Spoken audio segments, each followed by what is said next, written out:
Naiz irratian, bigarren kafea.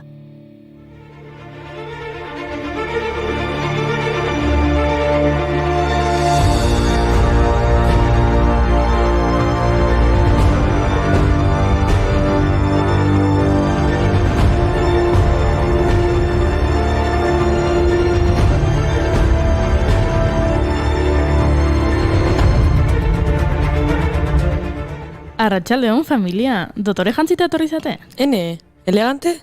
Zergatik? Norbaiten urte betetzeguna da, o? Ez, Amaia, baina sari banaketetara eder, apain eta dotore jantzita etorri behar da. Eta azken orduetan 2 sari banaketa ekitaldi izan ditugu. Bai, gaur goizean bai euskarari sariak banatu dituzte. Alor sozioekonomikoan euskalduntzen eragitea da bai euskarari elkartaren helburua. Eta sari hauen bidez, arlo horretan euskara sustatzeko eraginduten entitateak eta pertsonak saritu dituzte. Sarituak IZT Informatika Kooperatiba, Azlonkop eta Biharko izan dira. Neure umeak neure zain, eta bai, nik euskarari baita bai. Eta bai, nik euskarari baita bai. Eta bai, nik euskarari baita bai. Eta bai, guk euskarari beti bai. Eta bart egin zen min sarien ekitaldia. Aipatu genuen bezala, euskal taldeak izendapen asko jaso zituzten eta haien presentzia zabala izan zen atzoko sari banaketan. Izendapen guztietatik 2 izan ziren garai euskal taldeak.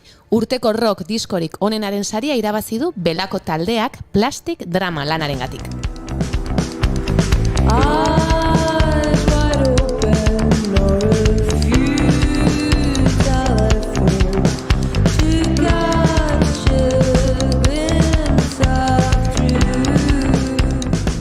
Eta urteko euskal diskorik onenarena berriz, Zetak taldeak jaso du. Euskarazko musikak kategoria berezitua du eta Etxepare Institutuak ematen du saria.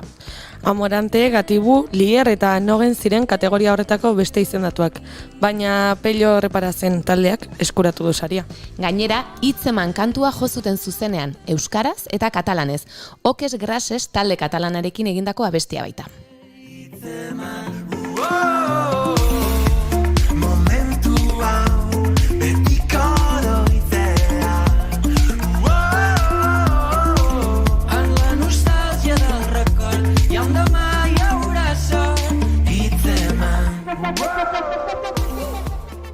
Saria jasotzerakoan, Pello Reparazek euskararen garrantzia aipatu zuen eta honako esan zuen. Nafarroan beren seme-alabak D ereduan matrikulatzen dituzten gurasoei, euskarak ateak zabaltzen dituela esan nahi diet. Ba, euskarazko eredu hori dugu gaurko protagonista. Frantziako Konstituzio Kontseiluak azkenean onetsi egin du murgiltze eredua Seaskaren Ipar Euskal Herriko ikastoletan. Zehazki, joan den maiatzaren 24ko ebazpenaren argudio juridikoa garatu du kontseiluak. Bada ezpada ere gogoraraziko dizuegu. Ebazpen hartan, Konstituzio Kontseiluak murgiltze eredua Frantziako Konstituzioaren kontrakoa zela ebatzi zuen maiatzean, eta hizkuntza gutxituen aldeko legea atzera bota zuen partzialki. Atzo azaldu zuten inkonstituzionaltasuna soilik hezkuntza publikoari dagokiola. Berez, ondoriozta dezakegu euskarazko murgiltze sistema konstituzionala dela Seaskaren barruan eta sare pribatu katolikoan, baina konstituzioaren kontrakoa dela sare publikoan. Beraz, entzun ditzagun ikasleak kantari. Egin dugu autua, egunero korana, segurtatuz geroa, Hizkuntza aurkitzea da gure zoriona, geloela biltzea. Eta gaur bertan, murgiltze ereduaren alde 4 eskola okupatzen hasi dira Ipar Euskal Herrian. Horietatik 3 publikoak dira, bestea pribatu katolikoa. Baina tira, murgiltze ereduaren kontrakoa ez da euskararekiko eraso bakarra. Horregatik, brebeta eta baxoa azterketa ofizialak euskaraz egitearen alde borrokari dira azterketak euskaraz kolektiboa. Gaur bertan, baxoa azterketaren filosofiako proban desobedientzia ekintza egin dute Bernat Etxepare Lizeoko 30 bat ikaslek. Euskaraz erantzun dute azterketa, euskaraz ikasteko eskubidea aldarrikatzeko. Euskaraz erantzuteak ondorio txarrak ditu, ez dituzte azterketak zuzenduko, baina aitortu dutenez, etorkizuneko ikasleentzat baliagarri izanen dela espero dute. Hoiek bai ausartak, beste behin ikasleak lezioak ematen.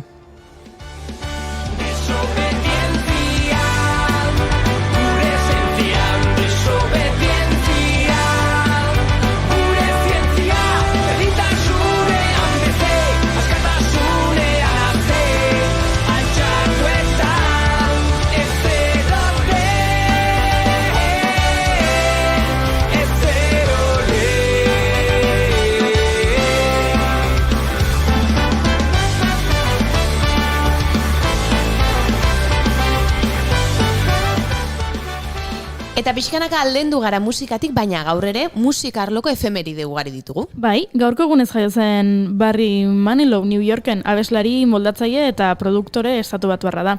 Could It Be Magic, Mandy, I Write These Songs, Can't Smell Without You eta Copacabana bezalako abestengatik ezaguna da. Eta 1957ko ekainaren 17an jaio zen Philip Chevron, Irlandar gitarra jolea, abeslaria eta konposatzailea, The Pogues taldeko kidea. Eta gaurko egunez jaio zen Kendrick Lamar ere, rap abeslari, konpositore eta produktore estatu batuarra da. 13 Grammy sari lortu ditu. Neskak ez dugu euskaldunik aipatu oraindik. Egia. Gaurko egunez jaio zen Iker Bila euskal abeslari eta aktorea. Ezaguna da Revolta Permanent rap taldeko abeslaria izategatik eta goazen telesaiaren 5. denboraldian agertzegatik. Eta hau Amaiari gustatuko zaio. Gaurko egunez, argitaratu zen Coldplay taldeak Viva la Vida, taldearen 4. diskoa. 2008ko diskorik salduena izan zen, hainbat herrialdetan. Entzun nahi duzu? Noski baietz. Hombre! Roman cavalry choirs are singing. Be my mirror, my sword and shield. My missionaries in a foreign field. For some reason I can't explain. I know St. Peter won't call my name. Never alone is good. But that was when I ruled the world. Eta beste diska bat, gaurko egunez kaleratu zuen Mikel Erentxunek 3 noches en el Victoria Eugenia lana. Etapa baten amaiera zela esan zuen abeslariak. Gonbidatu asko izan zituen diskoan, Iban Ferreiro, Rafa Berrio, Diego Basaio, Leiva, Amaia Montero... Boa, ze mitikoa Amaia eta Mikelen lauteiatu abestiaren bertsioa. Wow! Berriz egongo gara, txampaina puru batekin. Diru gabe baina, izarrak gurekin daude, piano baten soinuez. Lauteiatu gainean, ilargia erdian, eta zu alutz beira. Zure kei eskuetan, putzara batekin putz, nere netorriko da, da berriz izango gara. Eta guk ere beti bezala gonbidatu asko izango ditugu, ezta? Jakina, ostegunero bezala arte esteniko atrituko gara. Agenda prestatu dut eta gaur Arantza Flores elkarrezketatuko dugu. Eta Maria Romero Laspiur arte terapia inguruan hitz egitera etorriko da. Eta berarekin dator, edo etorri da dagoeneko, Irati Arriola artista. Asko ikasiko dugu beraiekin. Aizue, eta nik udara gerturatzen ari dela, oporretan jarrera jasangarriak edukitzeko aholkuak emango dizkizuet. Ba, orduan, hasi egingo gara. Eski. Ekainak 17 ditu, eta osteguna da. Ongi etorri bigarren kafera.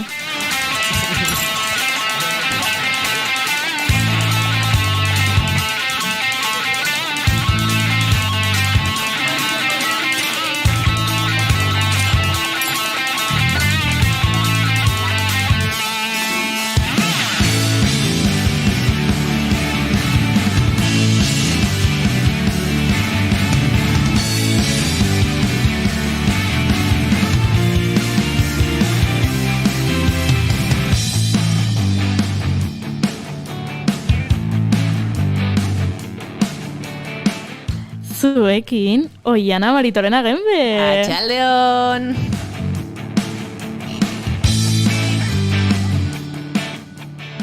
Eta beste behin, Amaia Resende Egiluz. Kaixo, kaixo.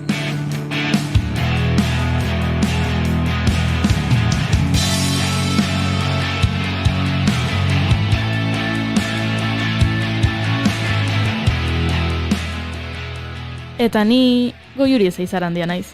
Hau, bigarren kafea da, arratsaldeak 4:10 ditu, eta hemen 5 lagun elkartu gara saioa egiteko.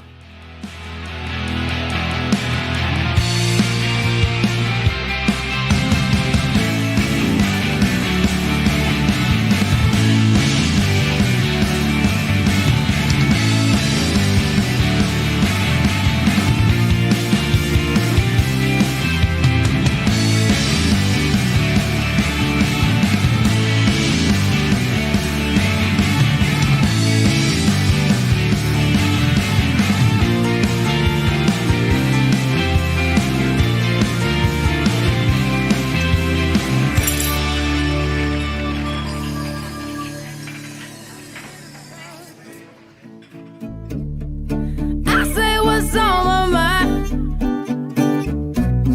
I might do a little time, 'cause all of my kindness is taken for weakness. Now I'm 4 or 5 seconds from wildin', and we got 3 more days till Friday. Prestatu dituzu maite dutak? Noski, bezala. Ze ustezua. Eta iratik badaki zer den maite duta? Bai, azaldu dizute? Bai. Etxeko lanak eginak, Vale, seguru. oso ondo. Orduan nora hasiko da? Ni! Wow, ze ausarta. Bai, bestela esan dut, maite ditut improvisaketak. Ui? Maite dut hau improvisaketa da? Ez. Izan zitekeen, bueno, igual, hori dirudi, ez? Maite ditut improvisaketa eta atzo gertatu zitzaidan bat, eta izan zen dantza klase batetik gaina ikasturteko azkena zen, atera ginen, 4 lagun, Victoria Eugeniatik, gure asmoa zen azken eguna izan da, kalean dantzatzea, aukera ematen ziguten. Baina ez esan ziguten, COVID-aren kontuagatik. Bueno, ez dakit hori aitzakia bat ez dute zen, baina tira, onartu genuen. Eta orduan, jetxi ginen eta hor euritantak ekaitzen zuen atzo, eta hasi zen hor berotasun hortan euritanta batzuk erortzen, eta hor justo Victoria Eugeniaren Okendo plaza hortan, eta jetxi ginen eta esan genuen, goza bat izango zen hemen orainola euripean dantzatzea, eta lauok dantzan hasi ginen, eta horrein genuen improvisaketa bat, ezaketa 15 minutukoa, gero irakaslea etorri zaz ikusi gintuen, eta azkenean guk egin nahi genuen hori egiteko aukera izan genuen, baino papatean, eta izan zen placer bat. Placer hutsa da kalean dantzatzea adibidez, niretzat zerura begiratu, eta gero Victoria Eugeniako pareta hori niretzat artea, bueno, ez? Gaur garaina Maria hemen daukagula, horrea begiratu, eta eskua jagoraka zoragarria. Eta improvisaketa horiek, maite ditut. Eta nire alamenean zegoen jende guzti hori, beraiekin egitea. Weakness. Now I'm 4 or 5 seconds from wildin', and we got 3 more days till Friday. Amaia? Venga. Hau bada improvisaketa bat. Amaia. Baina, lehen neukana aldatzea oso komenigarria da. Maite ditut gazteak borrokatzen dutenak. Maite ditut eskubide batzuen alde antolatu eta bere eskubideak defendatzen dituen jendeak. Eta batez ere gazteak, gaur egunein kriminalizatuta gauden gazte horiek, ez dut esango gazteak txarrak edo gaiztoak ez garenik, izan gaitezke, baina beste pertsona guztiak bezala. Gazte, heldu. Beraz, maite zaituztet gaztiak eta denak zeate gaztiak. Hoi izan da berena, Bai, nik hor sentitu naiz hor indartxu. People who surround and feel the benefit of it and makes you count. Ba, gure gonbidatu galdetuko diogu. Noski. Maria, zuhasiko zara? Ni hasiko nahi, bale, venga. Ba, ni maitu dudan jendiakin egotia. Eta egia da, hainbeste hilabete egon garen ez gutxi gora bera gure herrietan enzerrauta, jende gutxikin geratzen, koronavirusaren asunto honen gaitxik. Ontsen, azkenengo aste hauetan, jende asko ikusi dutela, aspaldi ez nebana ikusten. Eta, kriston zubidoia dela. Aspaldi ez dozun ikusi ez dozun pertsona batekin juntatzia, eta, aspaldiko gauzetaz berbaitxia, eta ez dakit, jende horrekin egotia, ez? Hainbeste denbora pasauta gero, bueltatzia, eta normal egotia, eta, normal edo gutxi gora bera normal egotia, eta, hori, oso politxa dela, eta falta motatzen dela, Ze ona, eta Irati Arriolak zer maite du? Ba, ni pentsa dutena hemen bidean etorrela izan da olibak maite ditzu dala. Ai,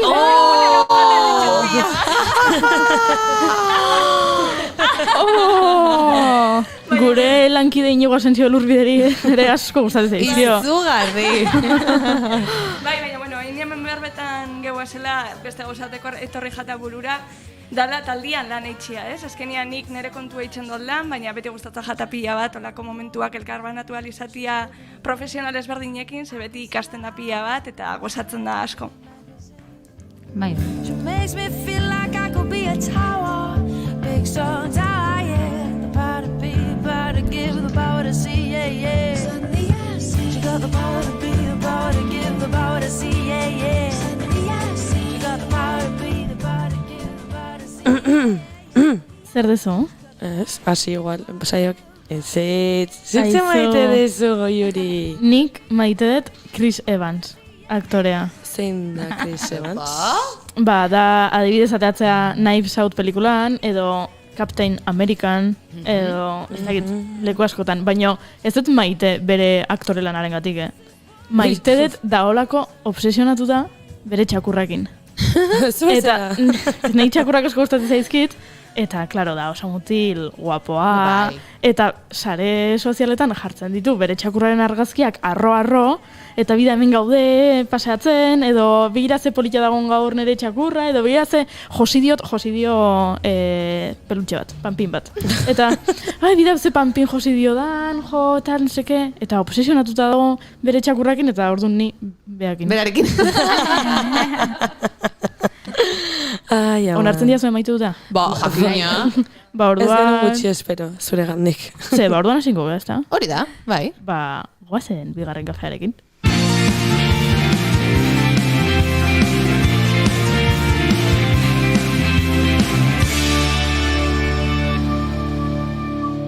Emaiozu bigarren aukera bat egunari. Naiz irratian, bigarren kafea.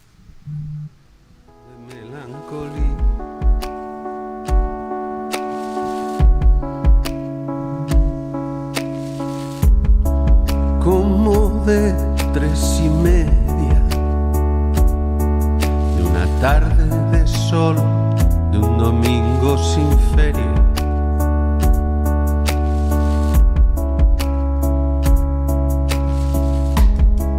Solo y en silencio. Neskak, kontatu zeate, hobenkuntza prozesu bat abiatu dugula. Astelenean, yoga egitera apuntatu ginen. Bai. Eta gaur, terapia egingo dugu. Edo behintzat, arte terapia zer den ikasiko dugu, gero guk egiteko. Zirutze zaizu, Zoragarria. Orduan, isildingo naiz eta. Bai. Eta gure gonbidatu utziko diogu hizketan. Bai. Ba, Maria Romero Laspiur. Kaixo, kaixo. Hasi nahi duzunean. Ba, bueno, amen, a ber. Jo, gainera, zerrera moduan abesti honekin guai, Bueno, nik ipine dut zuga abesti. A ber, denboraldiko azken programan retako, orduan, abesti garrantzitsu bat ipini eman, eta hau da nere mutilan dizkaren azken abestia, promozioa. Baina oso politxa da, eta... Eta izena du, Ana y el Drago. Ana y el Drago. Es el dragón, Drago. Drago. Zer, jende asko konfundidu itzen da, eta ez gainera dragon da pixkat como mitologiko moduan. Eta drago da zuaitz mota bat. Jende asko kestakina, baina existitzen da. Gaitxik, drago. Eta bai, sarrera moduan politxa, holan nastiaz, azkenean beste lasaitasun batekin hasten zara. Eta bueno, lasaitasunarekin eta arte terapiarekin hasiko gara gaur. Eta bueno, aste guzti hauetan hitz egin dugu asko zelan artea gerturatu publiko desberdinei, bideratu ekintza desberdinekin, itzaliekin eta heltzeko publiko gehiagori, ez? Baina badago beste gauza bat, dela arte terapia, erabiltzen dena... Segundu bat, Ai, Ene, zuzenekoa. Zuzenekoa ze gauza ditu, Zuzenekoa. Badakizu Amaianik beti egin nahi izan etela arte terapia? Bai? Bai. Benetan? Eta uste dut gaurko saioaren ondoren agian informazio gehiagorekin eta ateako naizela. Hombre, egia zen... Beti. Kurioso, oso... Ja bakarrik kontzeptua... Bai. Oso erakargarria da. Esan nahi dut, ze terapiakin egia da gaina oso tabua den hitz bat dela, terapia orokorrean. Beldurra ematen dio. Hori da, eta artea da, geroz eta mundu guztiak gozatu nahi du arteaz. Eta begira, arte terapia erabiltzea kontzeptu bezala, ze polita iruditzen zaiten. Bai, ez dakik gaur horri buruz hitz egingo diguten iratik eta Maria, baina nik ere arte terapiaren barruan uste badaudela badibez dantza terapia eta holakoa, eta ni agian horruntzan joan gehiago, baina bai, egia esan noizbaitola ikusi de formakuntzaren bat, eta inoiz ez naiz animatu, baina kaso momentua izangoa. Bai, egia esan bai. Oin bai. Ni itzeiten hemen hueltan. Betetzeko. Oso ondo neskak. Egia esan hori, arte terapia da mota bat, terapia mota bat, azkenean bideratzen duguna, artearen bidez, espresio artistikoaren bidez, analizi bat egiten danean, ez? En bede, zuke jun psikologora eta zure bizitza konta terapia moduan, azkenean da, espresio artistiko baten bidez, ateratzen dituzura zure barruko gauza guztiak. Eta, bagia da, jende askori asko kostatzen jakola igual, ez? Psikologora jutia edo naiz eta arazoak euki, berbaitxia, hauei buruz, berbaitxia kosta itxe jakola. Eta, bide batez, nik uste dut izan alda dela terapia mota bat, errestasuna eman aliela jende, mota edo era hortako jendiari. Eta nik uste dut ez dela asko zagutzen, baina poliki-poliki badoiala, gero eta gehiago ikusten. Eta, museok ere adibidez, gero eta gehiago hasi dira horrelako ariketak egiten, terapia moduan besteentzat bere museoa soporte moduan usten, ez? Eta... Ni nau txondituta, kontatuko diguzun, albiste edo proiektu batekin, ze aurrera pentsoa egin digu Mariak, eta nik entzun dut Valentzian zerbait egiten dutela, eta hau bete hortz, utzi nau. Bai, egia da, ontsen, COVID-anen asunto honekin gauza gehiago atera direla, baina lehendikan ere egiten ziren olako gauzak. Eta adibidez, Valentzian, museoak jarri ziren osasun gintzarekin bat eginez, proiektu batekin, non bakardadean zeuden pertsonek junalzia museoetara doainik, museoa bizitatzera, eta taldeak sortuz bizita gidatuak egiten zituzten. Orduan, gehien bat izaten ziren jende nagusia, azkenean bakardadean sentitzen den jendea, normalian jende nagusia izaten da, askotan medikura juten direla, ez naiz eta ezer pasau, azkenean denbora pasa moduan. Hori egia da. Bai, hombre, nik ulertzen dut, ezu bakarri zauzenean etxian, eta hain bakardadean, eta gero, dakasun arazo guztiekin, gaixotasunak, edo eta azkenean prekupazioa desberdina direla. Hemen, gure herrian badago emakume bat, 102 urte ditu, eta itxialdian, noski, konfinatuta gauziak bezala, eta orduan elkarrizketatu zuten, ez dakit zertzen egunkari bat edo. Eta galdetu zioten, zeren falta somatzezun, eta esatezun, bankura jutea. Zalako bere aizia, bere bankua, bankuekin hitz egitera, bankukoekin hitz egitera. Iaran egon, ondokoarekin, aurkarekin. Bai. Ibarren pasatzen da, bai. Bankua ez, baina korte inglesa, Ibarko korte inglesa, jatik badakik ondo, hori da, arratzale pasajuteko zaharrek egiten duten plana. Eta ontsen itxingo dutela, berz eitzen dute. Bai, ontsen inbia dute bakarrik zentro logistikoa moduan, orduan, dendak, komertzioa. Ez da dendarik egongo, ara? Egongo da bakarrik almazena. Eta orduan itxingo dabe. Orduan, Ibarko jende guzti horrek. Alando belkartuko dira, ez? Bai, baina faltan botako dute korte inglesa. Egun pasa juten zirelako askotan, eta mama, ez? Arratzalen, paseotxo bat korte inglesa eta gero hueltan, hori. Azkenean, topatzen dira beraien lagunekin edo ezagunekin, eta ja badakate arratzalea inda. Eta hori, azkenean, bakardaian dagoen jendeak, behar du nonbaitxera joan. Eta Valentzian proposau zuten, museoak beraientzat doainik izatea. Orduan juten ziren, beraien familia medikura, eta beraiek itzen zioten rezeta bat, museoa gratis da kasu, eta tal egun honetan, junan zara bizita gidatu bat egitera, eta han egotera. Eta, klaro, horrek sortzen zeban, gaina, talde dinamika bat, beraiekan topatzen ziren, gero estimulua bai, museoaren lanak eta ezagutuz, oso interesgarria dana, ez? Hori, enbede pasiua emon kaldetikan, museora jun, ezagutu bertako lanak, eta igual askotan bakarrik ez dozuna ingo, eskusa horrekin ingo dozu, ez? Zezoragarri zu jutea medikuarenera eta antibiotiko bat eskatu ordez museorako sarrera bat eskatzea. Zoragarria. Bai. Bai, eske OMSek esaten du, arteak papel garrantzitsua dakala gaixotasune, tratamenduan edo prebentzioan. Orduan, nik uste dut bai, egia dala, askotan maite ditugun gauza, onura egiten digutela, ez? Eta, arteterapia bebai nahi dauena da, bizkat hori lortu. Zerbait, edo gauza batekin disfrutatuz, zupe bai, zure barneko gauzak ateratzea eta konpontzia. Eta, ontsen COVID-an asunto honekin, egia da, enfokatu direla asko osasun saileko lankideetan, ez dakizeba, zeranak pasatu dugu pizka txarto, igual beraie gehiago, estres gehiago eta pasatu duelako, baina danok gure neurrian txarto pasatu dugu. Baina, bai sortu direla bi ekintza holan bastante potente, bat Katalunian eta bestia Euskal Herrian, Cataluña recuperar 19, COVID-19, recuperar, eta honek ekintza honekin, bultzatzen zuten bebai, osasun saileko lankideak, Kataluniako museo desberdinetan doainik izatea, bertan bizitak egin ahal izateko, eta bertako museoetan bebai ekintza proposatzen zituzten hauentzako, eta gero ematen zieten libretatxo bat, beraien esperientzia pixka plasmatzeko, eta terapia pixka sustatzeko.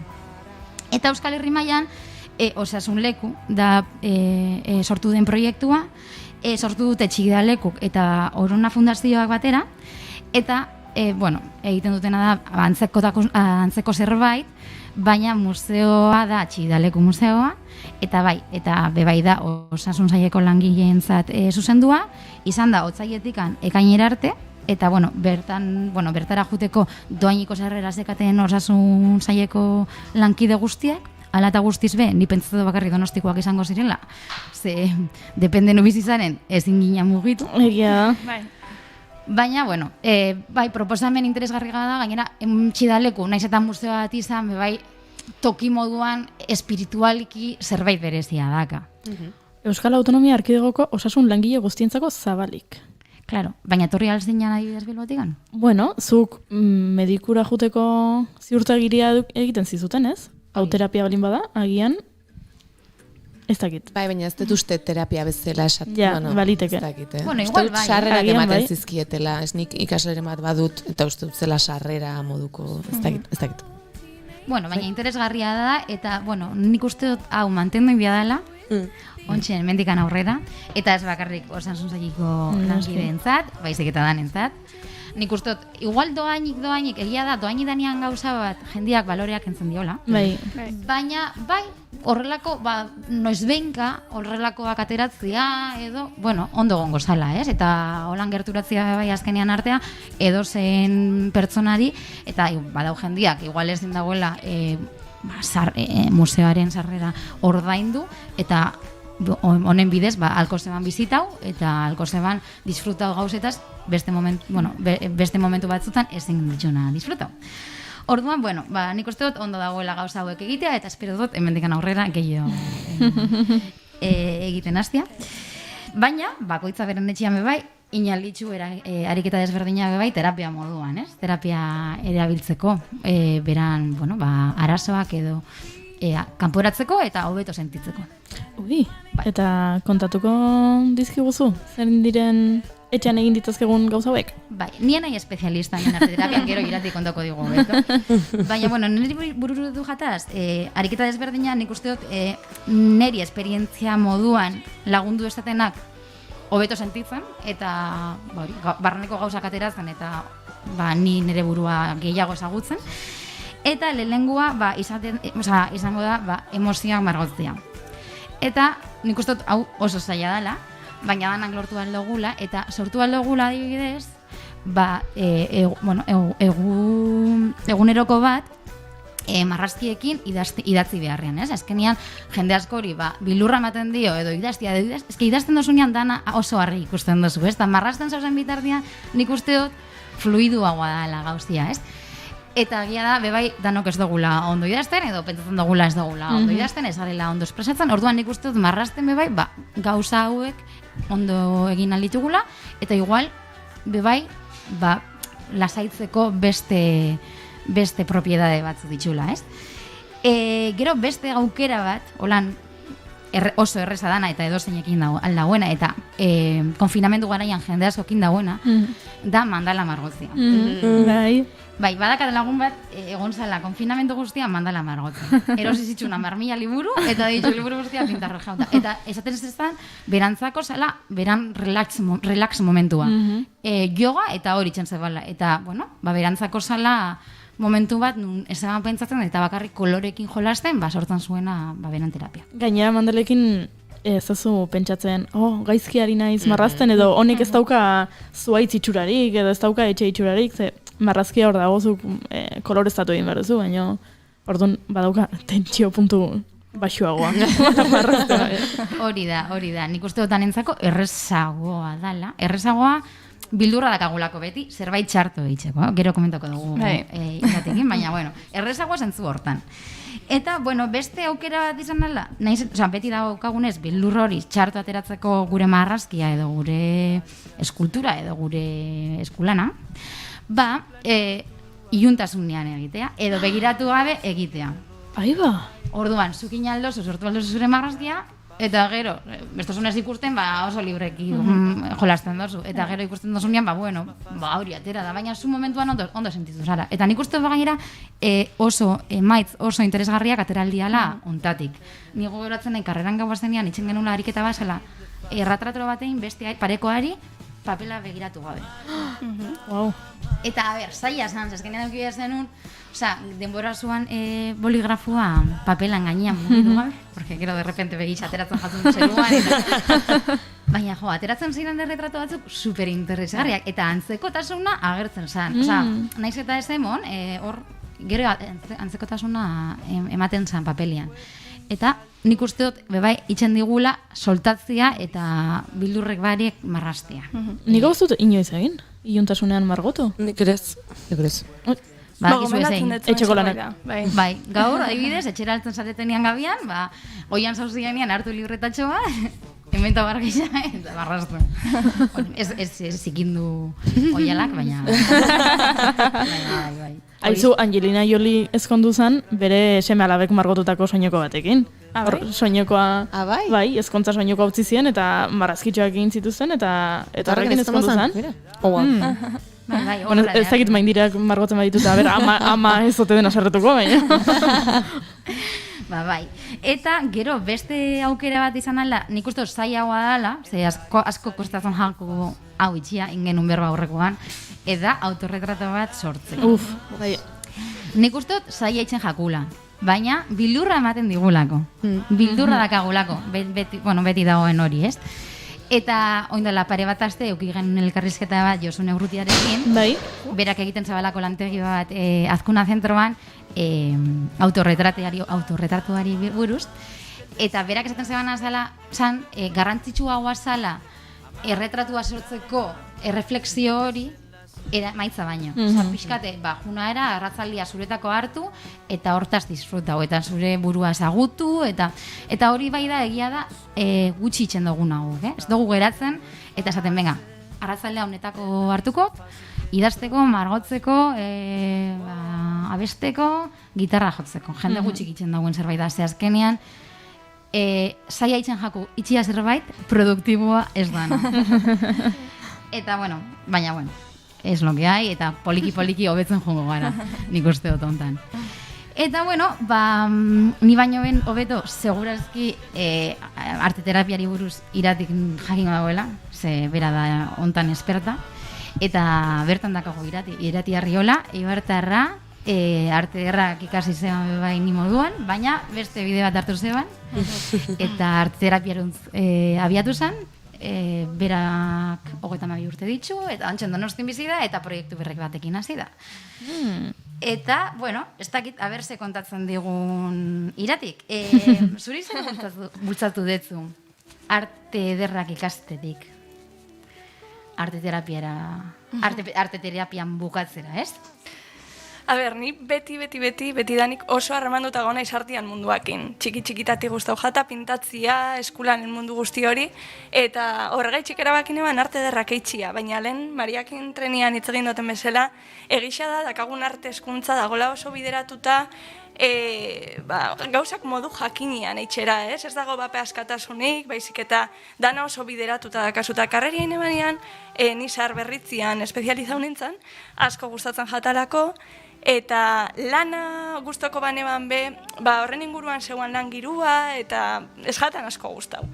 Eta gero beti, beste alde batetik, izan naiz beti pertsona bat, terapian munduakin ez duki harremanduta gona izena, haitxa medikua da, eta, azkenian inguruan, ez dakit, joera bat eukidot, naturala, gainerakoak entzuteko, eta gainerakoekin harremandua eta elkarri laguntzeko, eta orduan, karreri amaitxune banean, ez nahi izan zelan bideratu nire lana, esan arte derrak, honek ez daka inolako irte erarik ez, eta atzerrira joan nintzen, pixkat nire burua topatzera, eta bertan eguala arte terapian inguruan etorri jatan olan ideiaren bat, eta Bartzelonan eskola bat topaun eban, eta bertara ikastera joatia erabakin eban, baina jakin gabe oso ondo zesan topauko nebana, ez?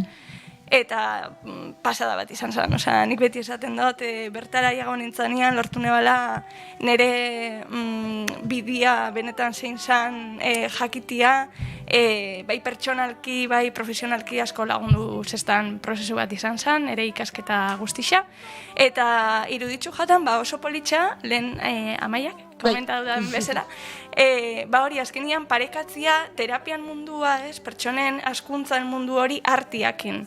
Ideia oso politxa dara iruditzen jata, eta ematen da bela beste aukera bat espresatzeko agian hitzen bidez ez dakiguna aldi askotan, ez? Eta bestetik hitzekin guk asko manipulatzen dugu, azkenean oso listo gara eta batzuetan ez jako gustatzen egisa esatia.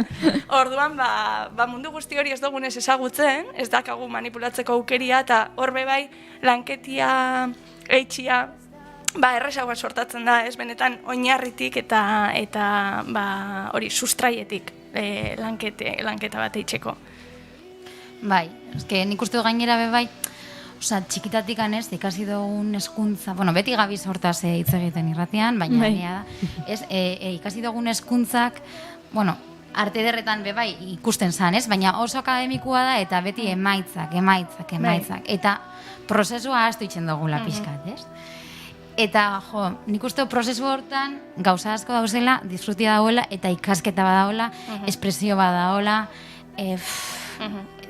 destentzio badagoela, asko itzen dela, ez? Eta hori asko itzen jakula. Eta zuri nik uste bai pasau jatzula hori pixkat, ez? Arte derratatik anatera, eta zan, ointze, indote sarberrik, eta gainera zala oso nahiko akademikoa, oso teknikoa. Eta, cambio de chip total. Gero arte derretan egia da, bakoitzak indogula gauza oso desberdina, bakoitzak agula proiektu desberdina, eta, esate dute ez dago irterarik, baina irtera badaoz, eta era askotako irtera daoz. Bai, hemen gauzutan ni, Hori da, baina, azkenean hori, bakoitzak sortu da bena irtera oso aberatza dala, bai, zu bilatu behar da zure irtera. Ez da medikua zarenia moduan, ikaste dozu karrera bat, eta jazta, mirra bukatzen dozu, eta espezialidade bat, eta gero jazten zan lanian, eta, igual hospitales aldatzen dozu, edo espezialidades, como mucho, eta ja, baina gutxi gora bera bidia inda da kasu, ez? Baina kasu honetan, da inez ezaguna, ez? Da hona kanbuan, hor bildurra sortzen dela, bai. Nik uste dut oso garrantzitsua dela jakitia, artia da txikitan eitzen dugun zerbait naturalki denbora guztian, ez? Eta heltzen da momentu bat, nun bapatian, sorkuntza hori eten eitzen dan, eta niri etortzen jatasen pertsonak terapia itxera, askotan izaten dira, 50 urteko pertsonak ez dutenak ikutu arkatz bat edo pintura bat, ez dakizen bat urtetan, eta gero itxen dute eta esaten dute, ostras, zenbat gustatzen jatan, ez? Ez detzagu benetan garrantzi hori ematen, eta beti gauzen ez, Mariak esan daben bezala, emaitza bat bilatzen, ikusten baldin badugu ez dakagula gaitasuna emaitza hori topatzeko ez dugu eitzen. Eta ez, azkenian, niri arte terapia eitxera bideratuz eztan beste alderdietako bat izan zen hori, azkenian prozesua dela inporta jakuna. Igual jaku emaitza zein izan, guk ez dugu nahi gero museo batian erakusketa bat jarri, baizik eta artia erabili baliabide bezala, ez? Eta, a ber, esplikau guri, zelakoa dan terapia bat, zelakoa da saio bat, ez? Zelakoa da saio bat zurekin adibidez. Normalian zizaten da taldeka, bakarka... A ber, nik bakarka itxen dut lan, terapia individualak itxen ditut, baina gisa da baita, noizian behin, talde tailerak proposatzen ditu dela, gai ezberdinekin harremandutakoak, eta hor baita, itxen dira hori taldian gauza ezberdinak. Nik ikasi nebanian, estruktura, egitura super handi bat, eta maitxu gendunian irakasliak esan zoskun. Bale, oin badakizue egitura, ez da? Bai, astu. Azkenian oso garrantzitsua da, azkenian pertsonak etortza jatzu zen moduan, eta gaitasun aukibiozu, egokitzeko lehen komentau duzu improvisaketa, ez? Nire lanan fundamentala da, improvisaketa zeuki aldozu, zerbait buruan garatzia nahi dozuna, baina gero ezinezkoa da. Orduan, badauz pertsonak itxen dutenak prozesu osua, datozelako bere burua ezagutzeko helburuakin eta hezkuntza bat eukitzeko helburuakin, eta horrek bai itxen dute pausoz pausuko garapen bat bezala, baina gero badaude beste pertsona batzuk datozenak, entzunak eta maitatuak izatera, eta orduan hor egokitu itxen zara pixkat beharretara, ez? Egun batzuetan berba besterik ez dugu eitzen, eta beste egun batzuetan ekintza artistikoak gauza eitzen etengabe. Orduan, oso aldakorra izaten da. Bai den egisa da hori, azkenean arte terapiak ematen dozkun aukera da, hitz egin bakarrik baino, beste espresatzeko bide batzuk aldo guzela erabili. Eta orduan horrek ematen dozku aukera asaleratzeko, barnean dako guztia beste modu baten, eta nire formakuntza da, asaleratutako hori irakurtzeko, ez, gaitasuna dakadala, eta orduan hortik informazio asko eratorri aldogu, gero pertsonan ongizatera bideratu geinkena. Eta adibidez, ze motatako jendia juten da? Osa, badakazu holan perfil bat gutxi gora bera, pixka danetikan? Danetik. Osa, ez da holan, porque normalian ez, badau, no sé, espezialidade batzu, ikusten dozula, jende gazte gehiago, edo jende nagusi gehiago, edo umiak, edo, baina danetikan, da pixka mix. Danetik, bai, osea, heldu jatan jendia izan da pixka dolan, gertatzen den bezala, sago beti, eta igual nerekin egon den pertsona gaztienak igual ukiditzu 22 urte, eta nagusienak 70, osea, eta bakoitzan egoera pertsonala oso ezberdina da, eta bakoitzak bilatzen da bena terapia horren bitartez oso ezberdina da. Eta gero, taierrak etxerak orduan, emakumiekin niri adibidez asko gustatzen jatalan itxia, baina hain izan dut taierren bat bai atzegikin edo aspazekin eta olako proiektuekin. Eta adibidez, perfila ze da egillo, emakumeak ala gizonezko. Ez que ez dakiz zeba niri bururatzen jata emakumea gauza hauetan ausartagoa garela. Ez? Osa, azkenean zuk dakazu, arazo bat dakazu, eta esaterozu, psikologora noia, ez? Eta, esatia ez, igual arte terapia ingot. Ez dakit gehiago okurritzen jakun neskei ala mutilei, baina ez dakit zeba neri, buruan neskak etortzen jakazu buruan. Nahi ere. Bisekin hau. Bisekin, ez? Osa, erdi eta erdi. Erdi eta erdi ez dakit esaten, igual neska zoze gehiago, baina mutilak baita. Azkenian ikusten dut barneko sentimenduak eta emozioak eta gatazkak danak bazkaula, eta eltzasarenian punto batera nun laguntza behar dozun bai edo bai, igual da, generua zein dan, kultura, berdin da, azkenian laguntza eskatzen dozu, ez?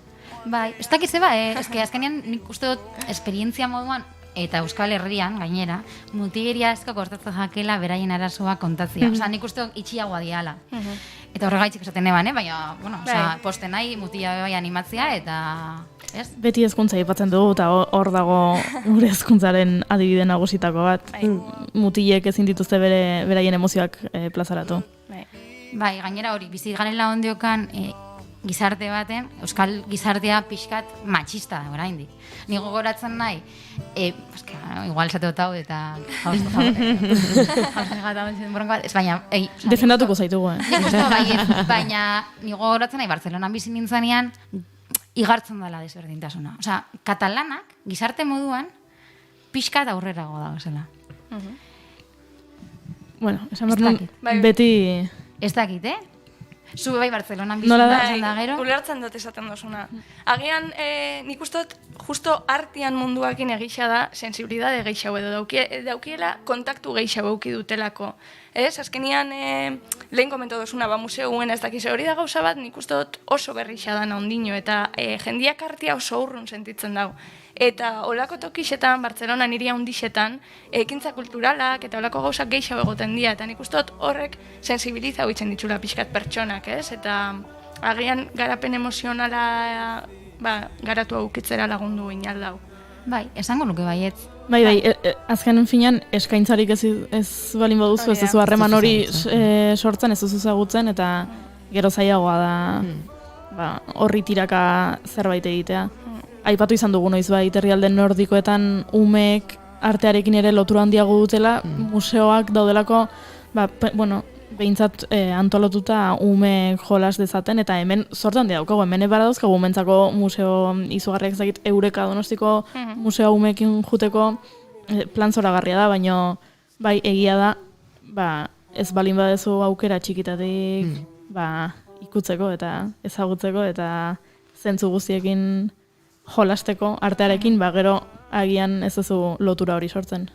Bai, guztiz. Osea, nik uste dut oso garrantzitsua dela, eta berriro be hezkuntza hor da hola. Eta zenbat ordu ditugu, gaur egun ez dakiz zenbat ordu dakazen umeek plastika eta musika arloa jorratzeko, baina nego gogoratzen nahi, guk igual bi ordu aste guztian, ziala? Geixenez. Bat edo bi. Eta klasia zian moduan.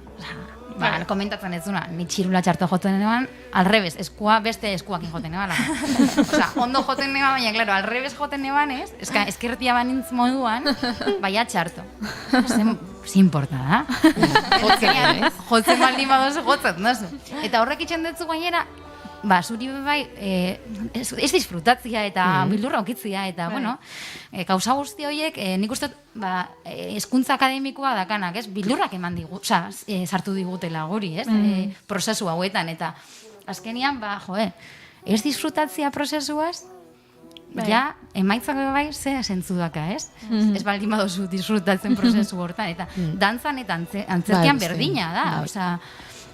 Nik uste dut arte arlo guztietan, ez? Esaten nahi zinen hezkuntzan plastika eta musika zenbat, antzerki ez dago. Ikastola batzuetan bai, baina oso gutxitan eta zenbat mailan uzten da, ez? Edo dantza. Kirola adibidez beti dago, eta zergatik ez gorputza adierazpena, eta nik uste dut gorputza adierazpena gainera, dantza terapia bidez gauza gehiago ere aterako lituzkela, kirolak ateratzen ez dituena, ez esaten kirolik egin behar ez danik, baina, banastu edo dantza ere sartu hortik, orduan, hezkuntzan da hola naiteko... Bigarren kafetik bota dugu sexu eziketa gehiago, eskoletan sexu eziketa gehiago, arte eziketan, emozioak kudeatzeko hezkuntza nahi genuela esan genuen, hezkuntza arduradunak, entzuten ari bali bazareten deitu eta kurrikuluma osatuko dizu. Fundamentuzko hezkuntza, azken finean. Bai, a ber, ja pasau dia urtiak txikia ginenetik, eta ondiokan nik uste gauzak ez dira inbestean. Lehen esan dazuzuk, ez? Produktibitatian. Azkenian, adimenan aldetikan, kriston garapena, produktibitatia, baina gero ailegatzen gara, hori, 20 urte ukitzera, eta ez dakigu zer sentitzen dago, nola kudeatu harremana. Eta 40. Eta hondik, ez dakit hau, baina hau zer da, hola, xear? Hori berroi ez baina. Ez, baina bai, eta gero bai, exibitzia, ez? Askotan, ipintzen zertzuten zuri, ontsen danak einariketa, danan aurrian. Eta txarto itxen zebanak, dana barra itxen genuen, best txarto itxen zebanataz. Eta, nik uste dut hori dela putada bat. Azkenean, sortzen diguna da, bildur gehiago, orduan, gara, puro miedo. Osea, gu pertsonalki nik uste dut gara generazio bat bildurrez betia. Eta bildurrekin ez dugu ezer lortzen. Alderantzez, ez? Bai, eta bueno, a ber, poliki gauzak aldatzen doiazen. Eta terapia mota hauekin, poliki, bai, danak hobetzen goiazen, eta arazoak pixkatatzian usten, eta... Nik irati galdetu nahi nizun pixkat, pentsatzen dut arte terapia egitera etortzen den jende batzuk, pertsona batzuk agian ez dute inoiz halakorik egin, batzuk esan duzu agian beste terapia mota batetik dato zela. Zer da, beraiekin gero agian terapia hauen ondoren hitz egiten duzu, zer den jaso dutena, zer da beraiek transmititzen dizutena? Honi esker zer lortzen duten, akaso batzu bai, beste?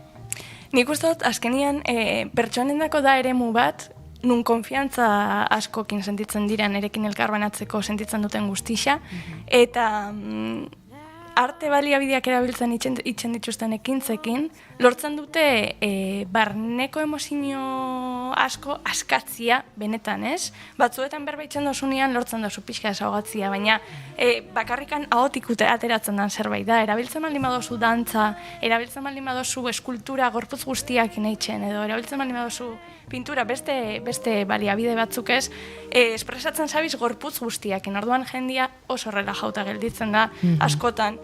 Momentuan arabera, igual behar dozu askatu tristura, edo aserria, edo. Eta karo, horrek ematen dut aukera bat, askatzeko gorputz guztiakin barnetik eta asko laguntzen dau. Eta gero, klaro, esan dakua, arte produkzio horrek irakurtzeko dakadan gaitasun horrek laguntzen dauz, igual zu neri kontatzen destazu, bai, hau eta hau, baina gero itzen dazu arte produkzioa eta nik esaten dut, ez dakendik, eta hau zer, eta bai, ez, orduan, lortzen dute beren burua asko ezagutzia eta benetan, benetan hobeto kudeatzen ikasten dute.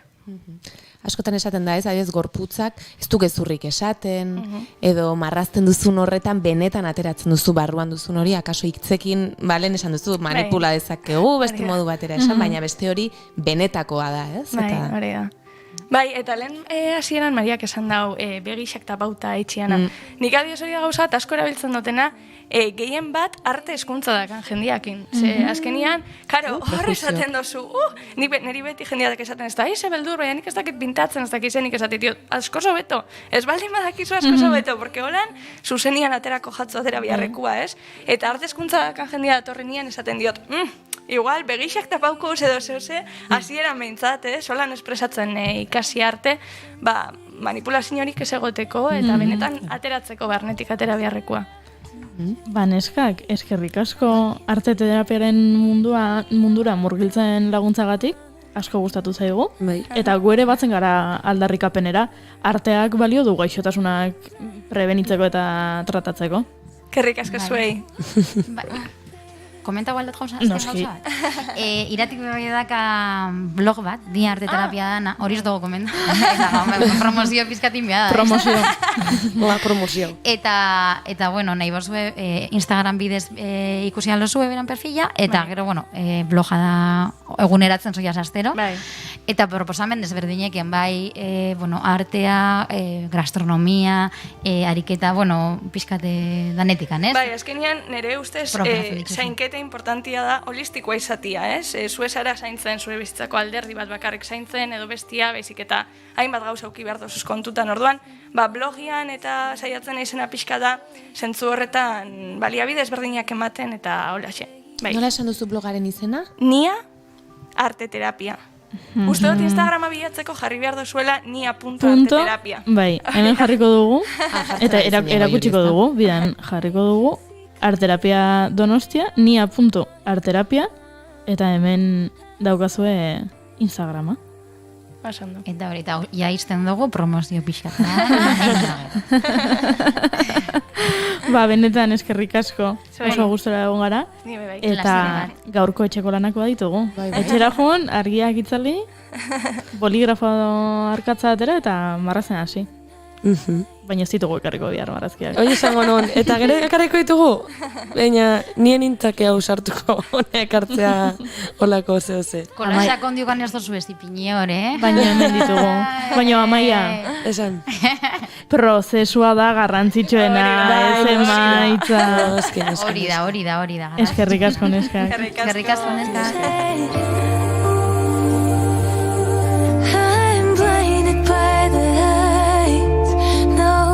Can't sleep here till I feel your touch. That's it. I'm drowning in the night. When I'm like this, you're the one I trust. You're the one I trust.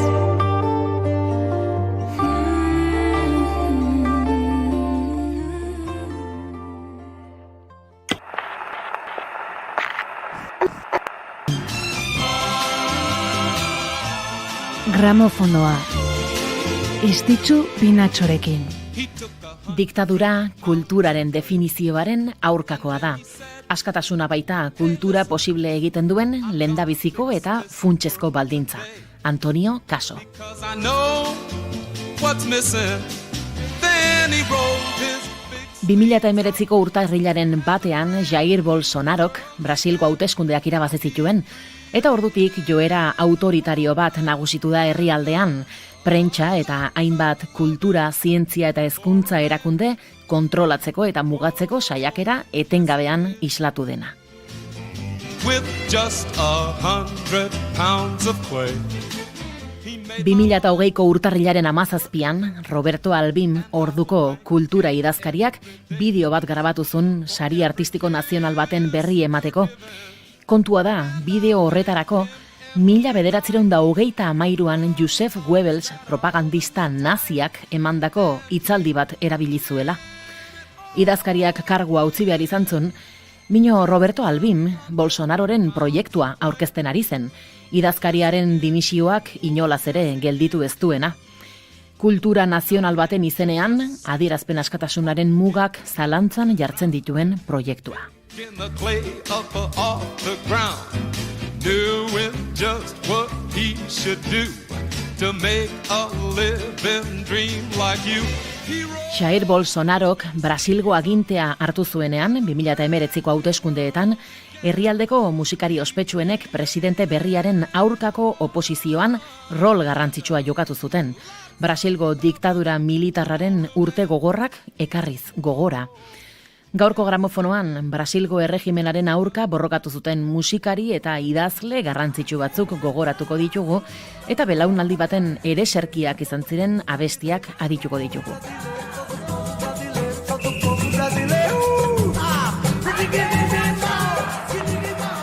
Jada entzungai duzue gramofonoaren azken saioa, gure webgunean eta podcast plataformetan.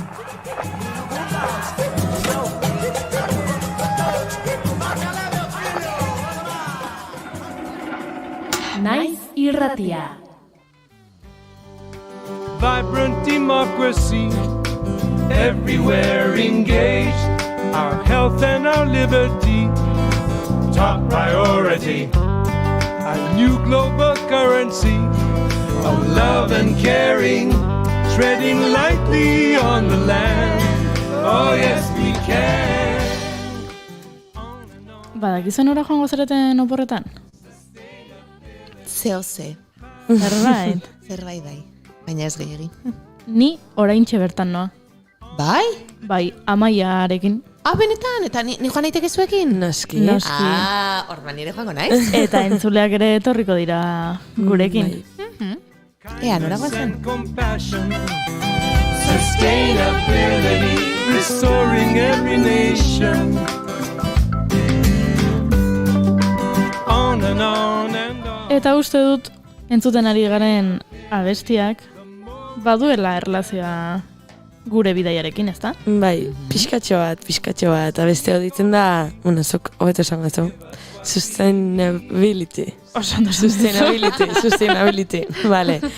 Eta, bueno, bai, hasieran sarreran esan dugun bezala, pixkat oporrak eta orokorrean bizitza, modu jasangarriago batean bizitzeko, trukotxo batzuk edo aholku batzuk edo ekarri ditut.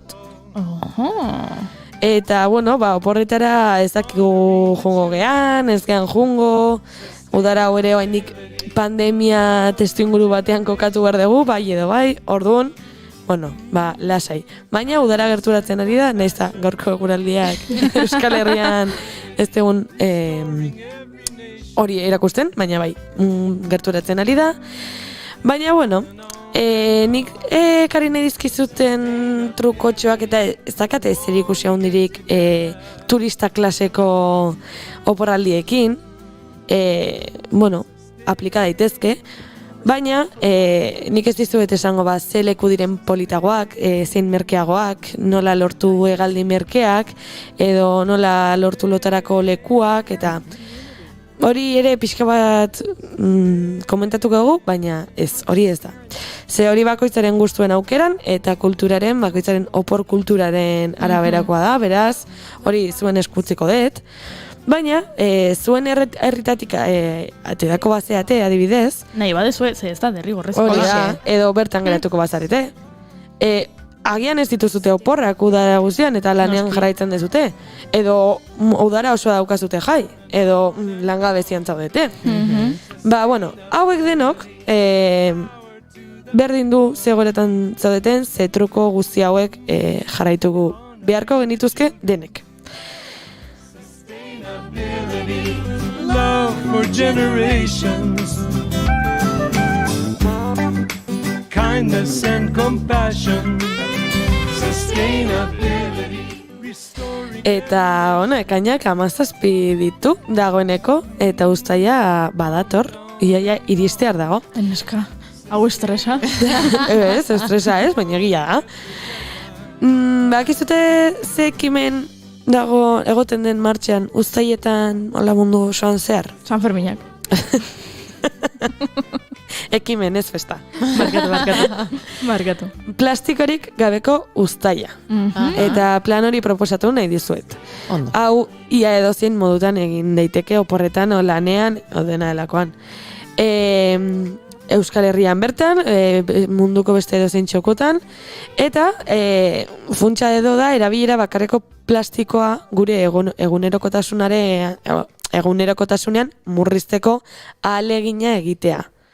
Plastic Free July edo plastikorik gabeko uztaila, Rebecca Prince Ruizek hasi zuen Perthen, Australian, eta, bueno, talde txiki batek osatu zuten, ez dakit nola esan, protesta ekimena hau edo, eta uztaileko hilabetean zehar plastiko hondakinak murrizteko erronka hartu zuten. Gaur egun milioika pertsonek hartzen dute parte erronka honetan, naiz eta helburua hilabetetik haratago iristea den. Ze bakoitzaren egunerokotasunean hartzen dugun jarrera aldatzea lortzen badugu, baina ez da plastikorik gabeko uztaila, baizik eta agian urtea. Bai, bizitza.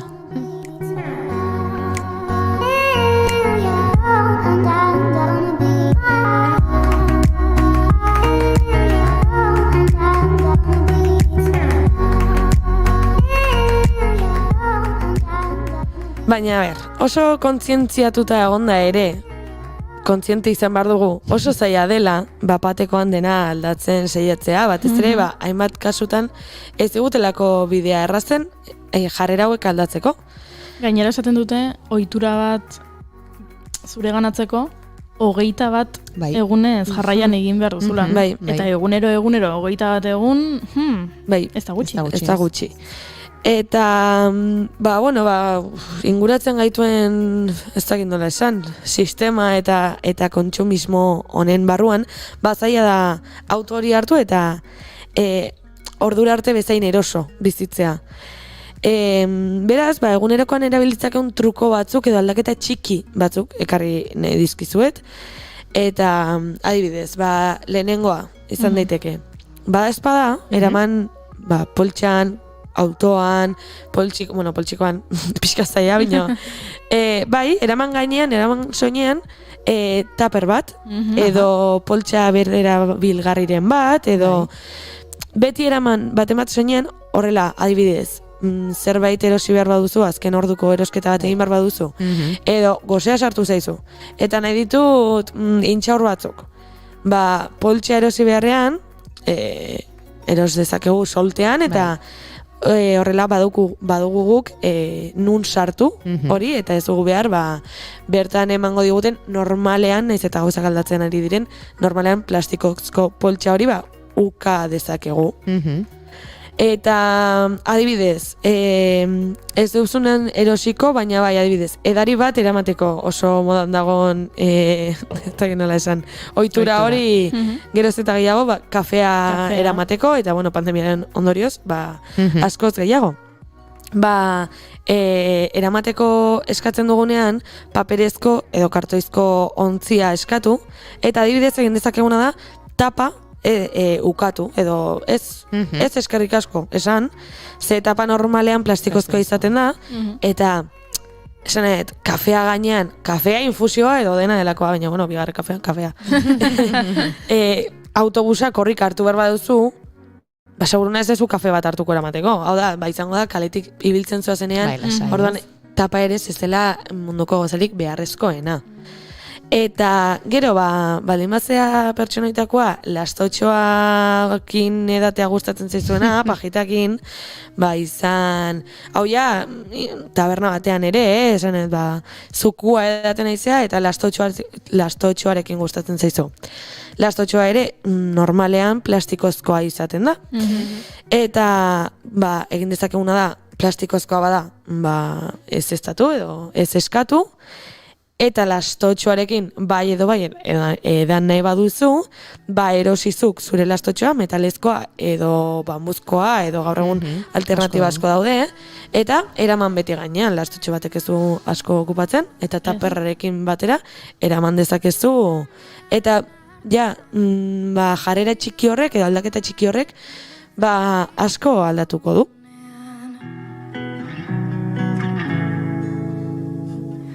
Ezin kendu burutik azezinak diren egun horiek.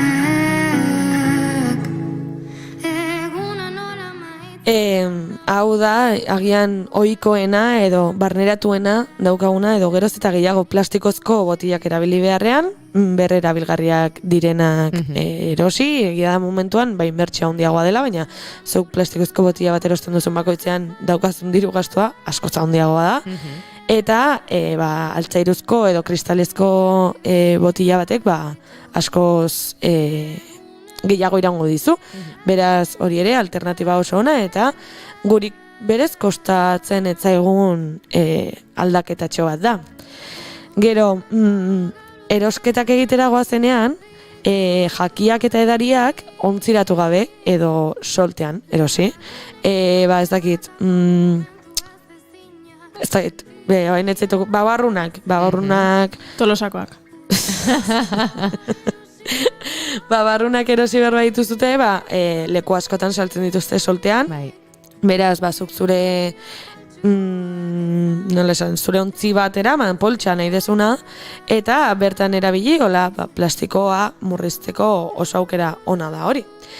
Eta, adibidez, etxetik ateratzerakoan, zero sabor kita prestatu. Zero sabor kita da, adibidez. Badakit, kalean, etxetik kanpo bazkalduko dudala.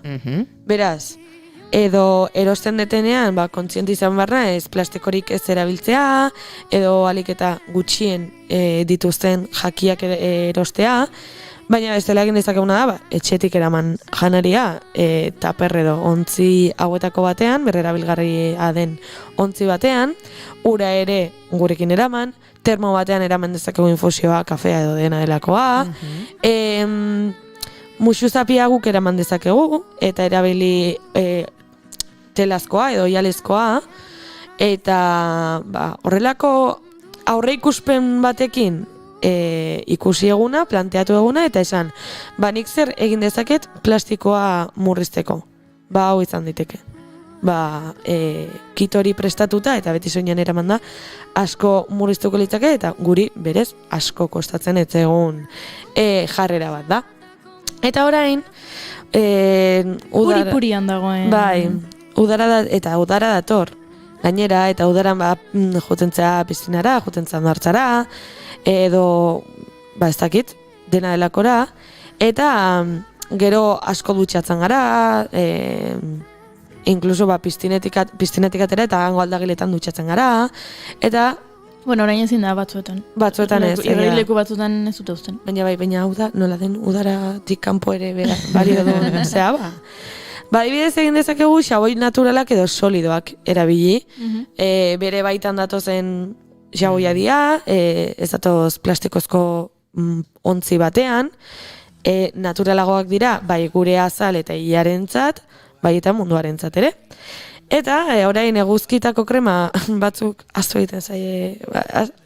ahaztu egiten zaie botatzea, baina eguzkitako krema oso garrantzitsua da, eta eman behar dugu, baina egia da eguzkitako krema gehienak plastikozko potetan etortzen direla, eta gainera erabiltzen dituzten osagaietan kimikoak ere badituztela, eta asko kaltegarriak dira. Orduan zuk hondartzan krema botatzen baduzu eta gero itsasora sartzen bazara, kimiko horiek noski itsasoan geldituko dira.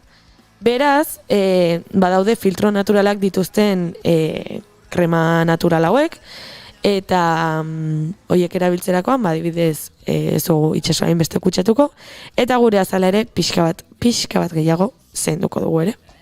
Zapalduen izenean, buruak erortzen ikusi, da zure eskutik bidean aurrera egin, negarrez bizi direnen irrifarrea ikusi, zeruko dei grisen artean, argizpi berriak ikusi. Da zuretzat udarako gau luzeak abestionen akorde. Eta plastikoa murriztea esan bezala, edozein momentuetan egin dezakegu, eta noski udaran ere. Eta ez dakitzuei, baina nire Euskal Herrian behintzat, nik esango nuke, bi plan nagusiak hondartzara eta mendira joatea dela. Ez? Biak ditugu, sortzeuna gara, eta, Eta aurretik plana ondo prestatuz gero, plastikorik gabeko txangoa egin dezakegu bileku hauetara. Adibidez, zerbait jan nahi badugu, txango motza izango da, goiza pasatzera edo arratsaldea pasatzera. Zerbait jan nahiko badugu, energia gastatuko dugulako, fruta eraman dezakegu, baina fruta bere azalean beran biltzen dena. Ez gaur egun mandarina zuritu eta plastikoz bildutakoa, adibidez. Bai, edo bananak, ez? Hori da, banana... Zurituta eta plastikozko boltsa batean saltzen dituzte. Hori da, horrelako gauzak, nahi ditunak hor ditu, baina izan gaitezen pixkat kritiko eta kontzienteak, mesedez. Zehozertako dakatea zela, fruta ale guztiek. Orduan, fruta eraman dezakegu, baina adibidez asko gertatzen da motxilan sartu eta eske paraguaioa urtu egingo zait, sartu dezakegu kristalezko edo plastiko berrerabilgarriko pote batean edo ontzi batean. Ura esan bezala kristalezko edo altzairuzko botiletan eraman. Hondakina jasoteko telazko poltsak eraman. Eta muxisapiak ere telazkoak izan daitezela barkatu. Otordo handiago bat ingo badugu, adibidez bazkaria, erosoena, ogitartekoa, beti eraman izan dugu, txikitatik eskolan txangoetan, ogitartekoa. Film edo zilarrezko bilgarria erabili gabe, argizarizko oialekin adibidez, taper txikietan, edo, gaur egun dena asmatua dago, eta ogitartekoak biltzeko poltsa bereziak ere badaude, orduan horiek ere erabilditzakegu. Eta ogitarteko ezean maitresnekin jateko otordua eramango badugu, ezakit entxalada bat, taper edo ontzi behar erabilgarriak noski, eta gero erabilitzakegu egurrezko edo altzairuzko koiarak, sardeskak, plastikozkoak eraman beharrean errexagoa kako txartean delako hoiekin jatea. Edota denetan lehenengoa,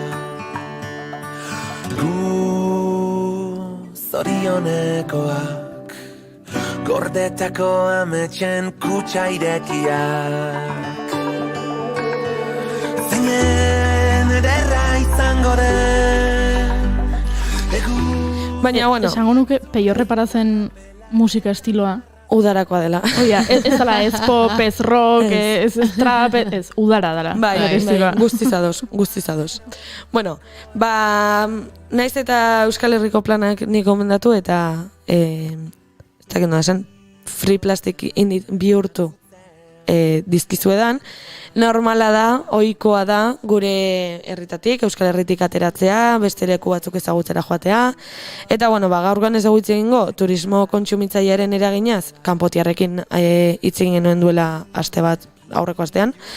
Eta orduan gai hau pixka bat alde batera utziko dugu, naiz eta presente izan behar dugun beti eta gogoratu hortaz. Baina, badaude moduak, adibidez, ostatu hartzeko alternatiboak direnak. Adibidez, badaude etxe trukeak, badaude lagunen edo ezagunen baten etxean geratzea, ezakit joango bazara Londresera eta Londresen ezagutzen baduzu norbait, beraiek nitzegin eta aizu pare bat egun noski inguruko lekuak ezagutu, garraio publikoak erabili eta gauza guzti horiek laguntzen dute gure oporrak jasangarriagoak izatera. Eta gure opor hauek jasangarriak izateko autua egin nahi badugu, ze noski beti da autu bat. Adibidez, egin dezakegu oporraldi bat naturarekin kontaktuan jartzeko. Leku bateko fauna eta flora ezagutu eta aztertu adibidez. Honekin, adibidez, baliabide naturalak ezagutu ditzakegu, eta hauekin, adibidez, sendagaiak, kosmetikoak, eta horrelakoak nola egiten diren ikas dezakegu. Orduan, ailizara beste lekutakoak edo bertakoak ezagutzen, eta gainera gero horri aldiozu erabilpen ekologikoago bat eman. Oporretan plan hau benetan oso gomendagarria da, eta geroz eta jende gehiagok egiten du. Beraz, aizue, hortxe daukazue ideia hori.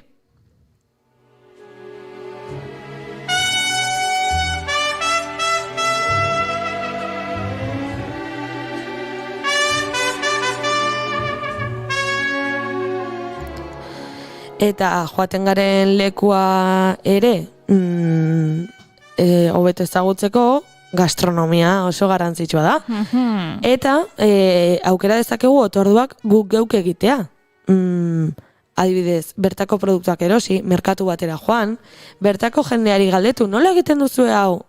Baina noski tokikoek bezala guk ez dugu egingo, baina joan gaitezke denda txiki hoietara, joan gaitezke jatetxe, betiko jatetxe batera, bertako produktuak erabiltzen dituztenak, kilometro zeroa sustatzen dutenak, eta gertukoei galdetu ekimen edo leku ekologikoen inguruan informazioa bilatu, eta seguruna hor aurkituko dituzute 1000 plan berri, eta benetan bertako kultura horretan ere jasangarritasuna nola lantzen den ezagutzea ere, behaien kultura ezagutzea da.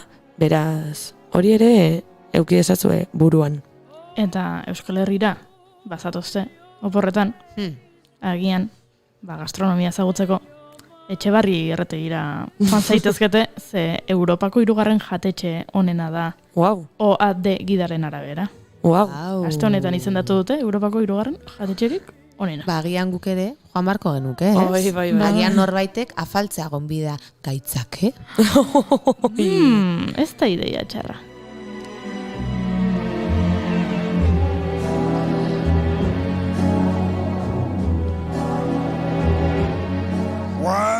Eta noski, badaude nekazaritza, turismo eta apartamentu, ezakin da esan, eco-friendly hoietakoak.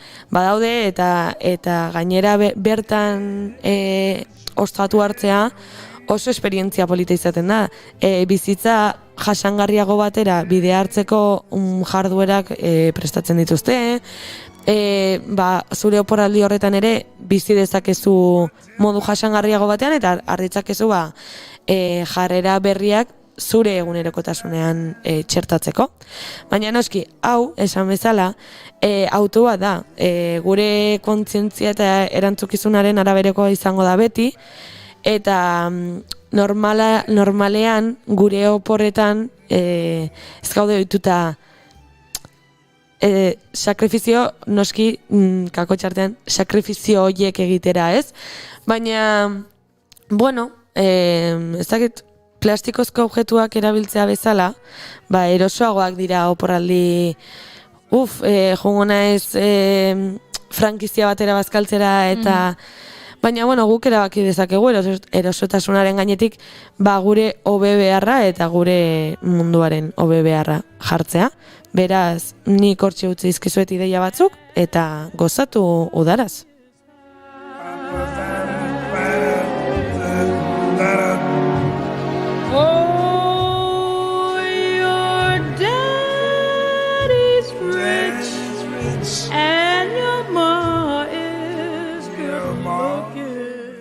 Eta gu ari gara udarako planeta zizketan, baino nik uste hobe dugula asteburukoak aipatzen, ezta?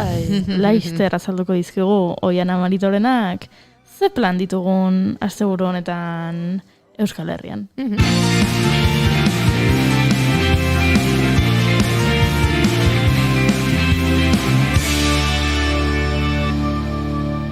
Bigarrenak ez direlako beti okerragoak, bigarren kafea.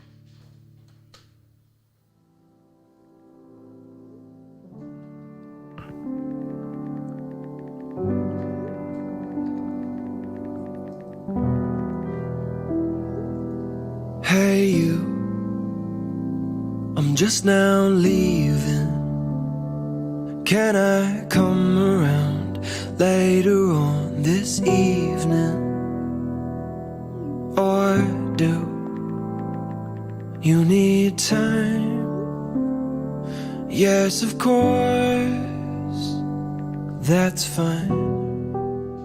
Beraz, Oiana, plan zerrendatxoa osatu duzu? Bai, osatu dut, jakina, eta gaur hasiko gara osteguna, 17, ekainaren 17, aipatu genuen eszena kalera 2021 Bilbon ospatzen den jaialdia dela, eta irailaren 26 arte ospatuko dela, eta bertan, ekitaldi ezberdina daude, eta gaur Bilboko Carmelo Plazan arratsaldeko 6etan beraz, biskor ibili beharko duzue, mikra ikuskizuna aurki dezakezue.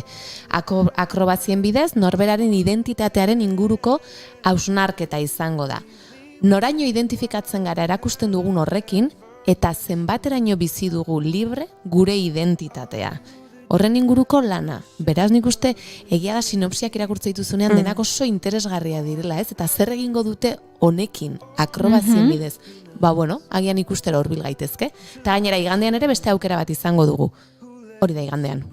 Peñaskal Labaguadan eguerdiko ordu batean egongo dira, beraz, bi aukera gaur eta igandean. You're so blue, and you still breathing. Won't you tell me if you find that deeper meaning?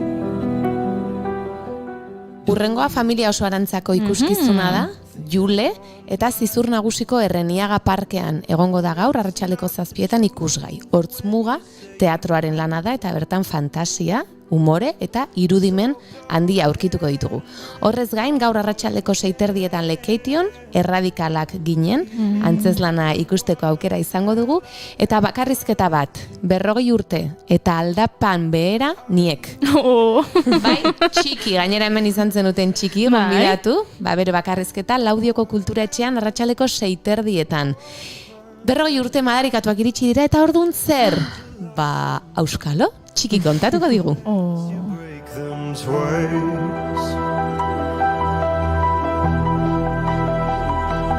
Don't pretend that I'm the instigator.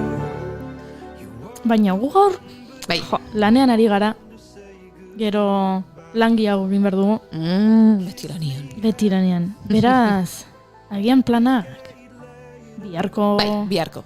Oso ondo, esango izkizut nik, goiori, lasai. Perfecto. Biharko, Muxike Barrin arratsaleko 7etan, Zuaitz Gurrutxaga egongo da, futbolistok lanarekin. Muxike Barriko ez aspertzen. Ez, astero zerbait dute. Bai. Oso aktibo dabiltza hemen, oso ondo, zorionak, eskerrik asko. Oida.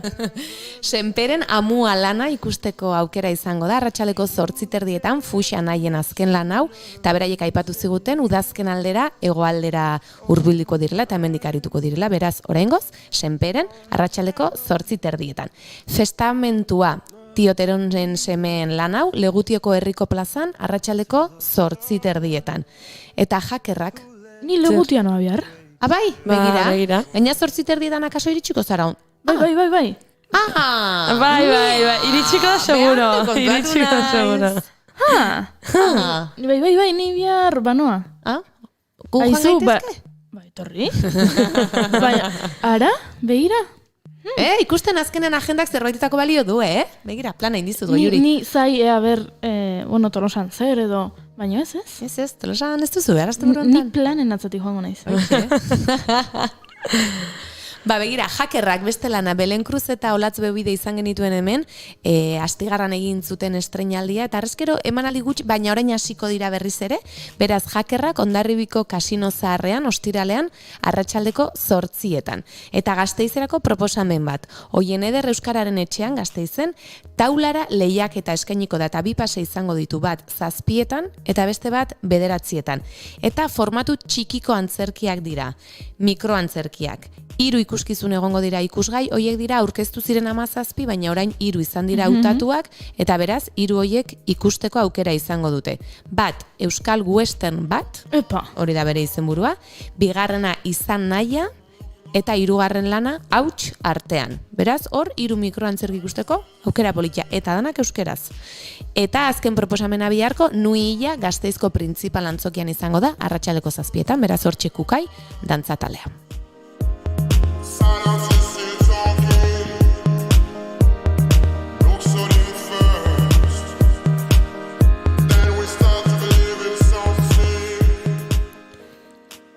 Eszena kalera jaialdiaren baitan beste hainbat ikuskizun daude, eta larun batean, arratsaldeko 6:00 Levante plazan, pirata baten istorioa antzezlana egongo da, eta horrez gain beste bidantza proposamen bat, Getxoko Utopian, arratsaldeko 7:00 12:00, hau nik uste oso kuriosoa izan daitekela, gauerdian hasten, 10 dantzari daude, oholtzan, eta gauerdian hasten omen dira 12 dantzatzen. Show bat da.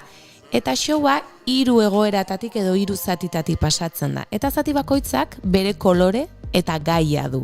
Bat, sentimendu malenkoniatsuak adieraziko dituzte urdinaren bidez, giroa berotuko da gorriarekin, eta festaz gozatuko dute morearekin. Beraz hor, proposamen kurioso bat. Eta beste dantza ikuskizun bat, Basoa, arratsaleko 6:30 Markina Xemeinen. Dantzaz konpainiarena da, eta hemen basoaren inguruko hausnarketa bat egin nahi dute, eta basoa gauza ezberdin asko izan daiteke, eta gauza ezberdin asko historian zehar ere. Estalkia izan daiteke, gordelekua, magiaz betetako lekua, leku beldurgarri bat, errefuxiatuen kanpaleku bat, kontzentrazio esparru bat, beraz, hori guztia, Basoa ikuskizun honetan.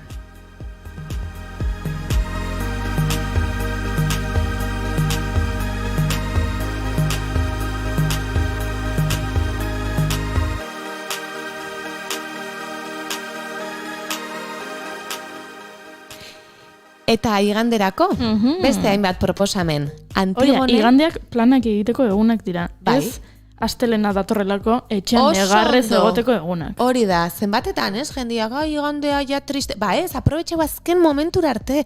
Gauzak ikusi, gozatu. Bai, proposamentxe batzuk. Antigone edo ezetzaren beharra, Niesen kulturgunean errenderin egongo da arratsaldeko 8:00. Aspaldi ez dugu lan honen inguruan hitz egin, eta esan genuen bere gaieraian, Antigone lanaren euskarazko lehen bertsio profesionala zela. Antzerki eskolaren batek amateur moduan egin du, zurrela antzerki eskolak adibidez, eta gure gonbidatua, gaurko gonbidatua ere lan honetan aritu da argiztapenean. Eta lanak mendeetan zehar konpondu ezin diren gatazkak erakusten dizkigu, erdi tragiko, erdi ikuspegi komiko batetik. Hori da behintzat, Alaia Martinek esan zuena. Dantza ikuskizun bat gorpuztu, Eba Guerreroren pieza, Txillidalekun eskeniko da, arratsaleko 8:00. Gaur Mariarekin aipatu dugu, Txillidalekuk baduela atmosfera berezi bat, terapia ere bera izan daitekela, museora joatea, eta hemen gorpuztu han ikuste izango dela zoragarria. Pasaiako dantza festivalean eskaini zuten pieza laburra, eta hemen pieza osoa, eta gainera musika zuzenean. Eta aitortu behar da, musika izugarria dela. Piezarako espreski sortutako musika bada, barrutik ateratzen dena, oiuekin, otxo baten sentsazioa ematen du, oso ederra, eta dantzaria bikaina. Beste dantza ikuskizuna, Herrimak Bioinetan, Zuian arratsaleko 7:00. Eta hau ere estreinaldi bat, generoa, Kimua dantza kolektiboarena estrenatu ingo dute igandean eta gero biratxo bat badute, beraz, uste dut lan interesgarria izango dela. Bilamonako Errebote plazan eskiniko dute arratsaldeko 7:00. Talen aipatu dugu identitatearen inguruko lan bat, hau genero ikuspegiaren inguruko lanketa egiten duen dantza ikuskizuna da eta gainera zenbaitetan ondoren ere mediazioa edo solasaldiak eta alakoak eskiniko dituzte. Orduan esan bezala, genero ikuspegiari buruzko loturarik ote dugun aztertu nahi du biologikoki, geologikoki zein hizkuntzaren arlotik, bai euskaldunok. Eta benetako askatasuna ote dugun aztertu nahi dute, nahi duguna egiten ote dugun, nahi dugun momentuan dantzatzera ausartzen garen, lotura puskatzera, beraz, hor, hausnarketa sakon eta interesgarri eskeniko dut gute kimuak. Erantzuna da ez. Zer? Ez garela askeak. Badaukazu erantzuna? Oi ba, ez. Ni bazpare igual jugo naiz ikustea. Ondo hausnartzen, ez dakit, ze sakona. Bai?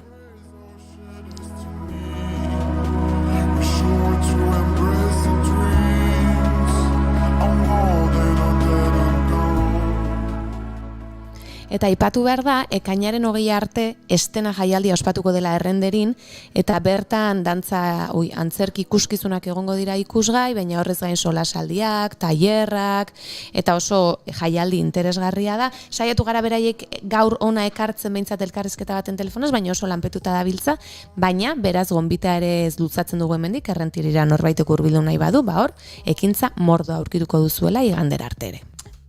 Eta beraiek ez dira etorri, baina gure gonbidatua dagoeneko prest dago. Laster entzungo duzu Arantza Flores Bengoetxea.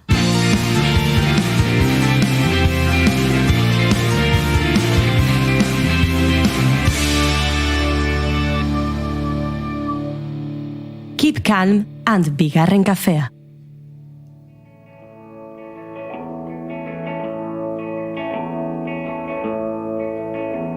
My heart's in the ashes, come hello, come back.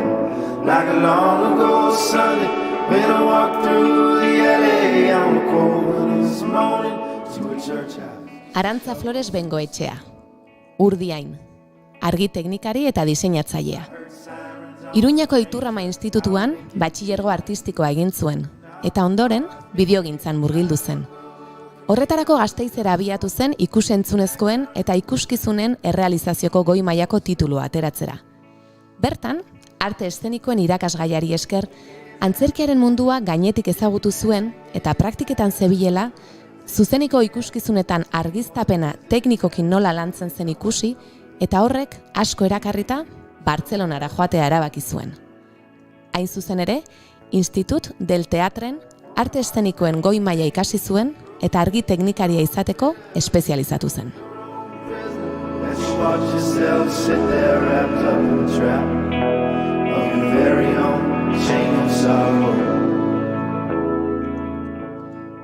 Ordutik formakuntza ezberdina jasotzen jarraitu du. Luminoteknia, eszenarako diseinua, eszenografiara hurbilketa, WYSIWYG edo QLab softwaren ikastaroak, eta bar.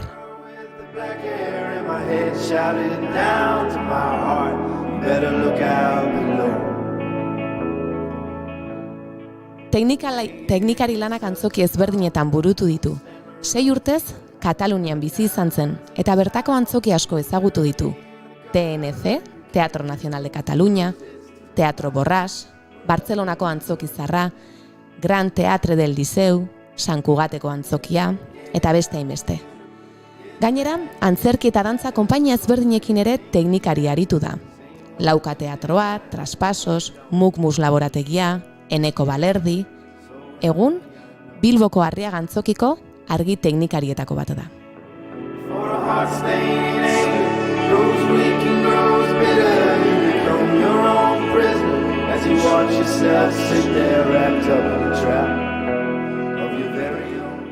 Horrez gain, azken aldian lan ezberdinen argiztapen diseinua burutu du.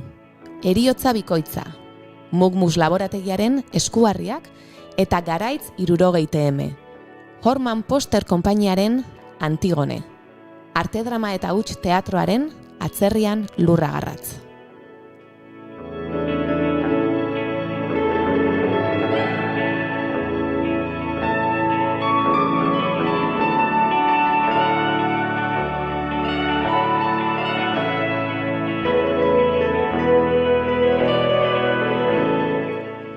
Honi guztiari hezkuntzan egindako lana ere gehitu behar diogu. Hainbat ikastaro eta tailerretan ere parte hartu baitu. Gaurkoan, Arantzarekin hitz egiteko tartetxo bat edukiko dugu, eta argien bere mundura bidaiatuko dugu. Ongi etorri bigarren kafeko kafe hutxera, Flores Bengoetxea. Eskerrik asko. Arratsaldeon. Arratsaldeon. Egin behar dugu derrigorrezko lehenengo galdera. Beti galdera bera botatzen diogu gure gonbidatuei. Beraz, prest zaude, Arantza?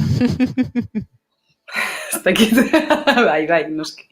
Oso seria da, Lehenengo galdera. Kafea gustuko duzu? Bai.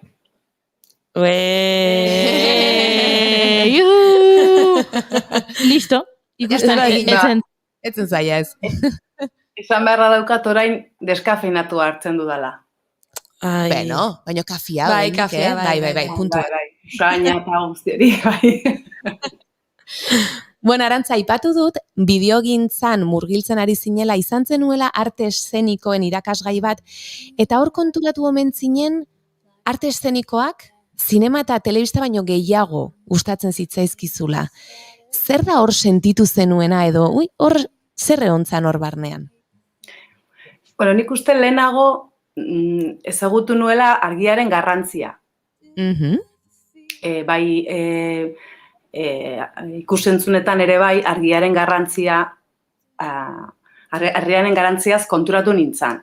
Eta gero argia lantzeko orduan, arte eszenikoak erakargarriagoak iruditu zitzaizkidan beste generoak edo beste arteak baino. Bai. Zer du arte eszenikoak erakargarriago iruditzen zaizula argiaren erabilpen hori? Arte eszenikoetan begiak ikusten du. Ikusentzunezkotan kamarak ikusten du. Eta ezberdina da pertzepzioa. Ikusleak ikusten du begietatik, ez da kamararen begirada. Ikasten dugun, ez zara gonbidatu dugun argi diseinatzaile bakarra, eta guztietan ni geratzen naiz hor zerbaitekin, ez? Aurrekoan ere beste zerbaitekin geratu ginen, eta oso politia iruditu zait. Begiak eta kamera desberdina. Argiztatzea marraztea zela esan ziguten, behin? Bai, egia da, bai. Bai, askotan izan dut hori. Iruditzen zait baita ere, margotzea modukoa dela, bai. Eta Bartzelonan egin zenituen ikasketak, Institut del Teatroen, Bartzelonan, orain hemen norbaitek eszenografia argiztapena eta aldakorik ikasi nahiko balu, aukera ona da Institut del Teatre?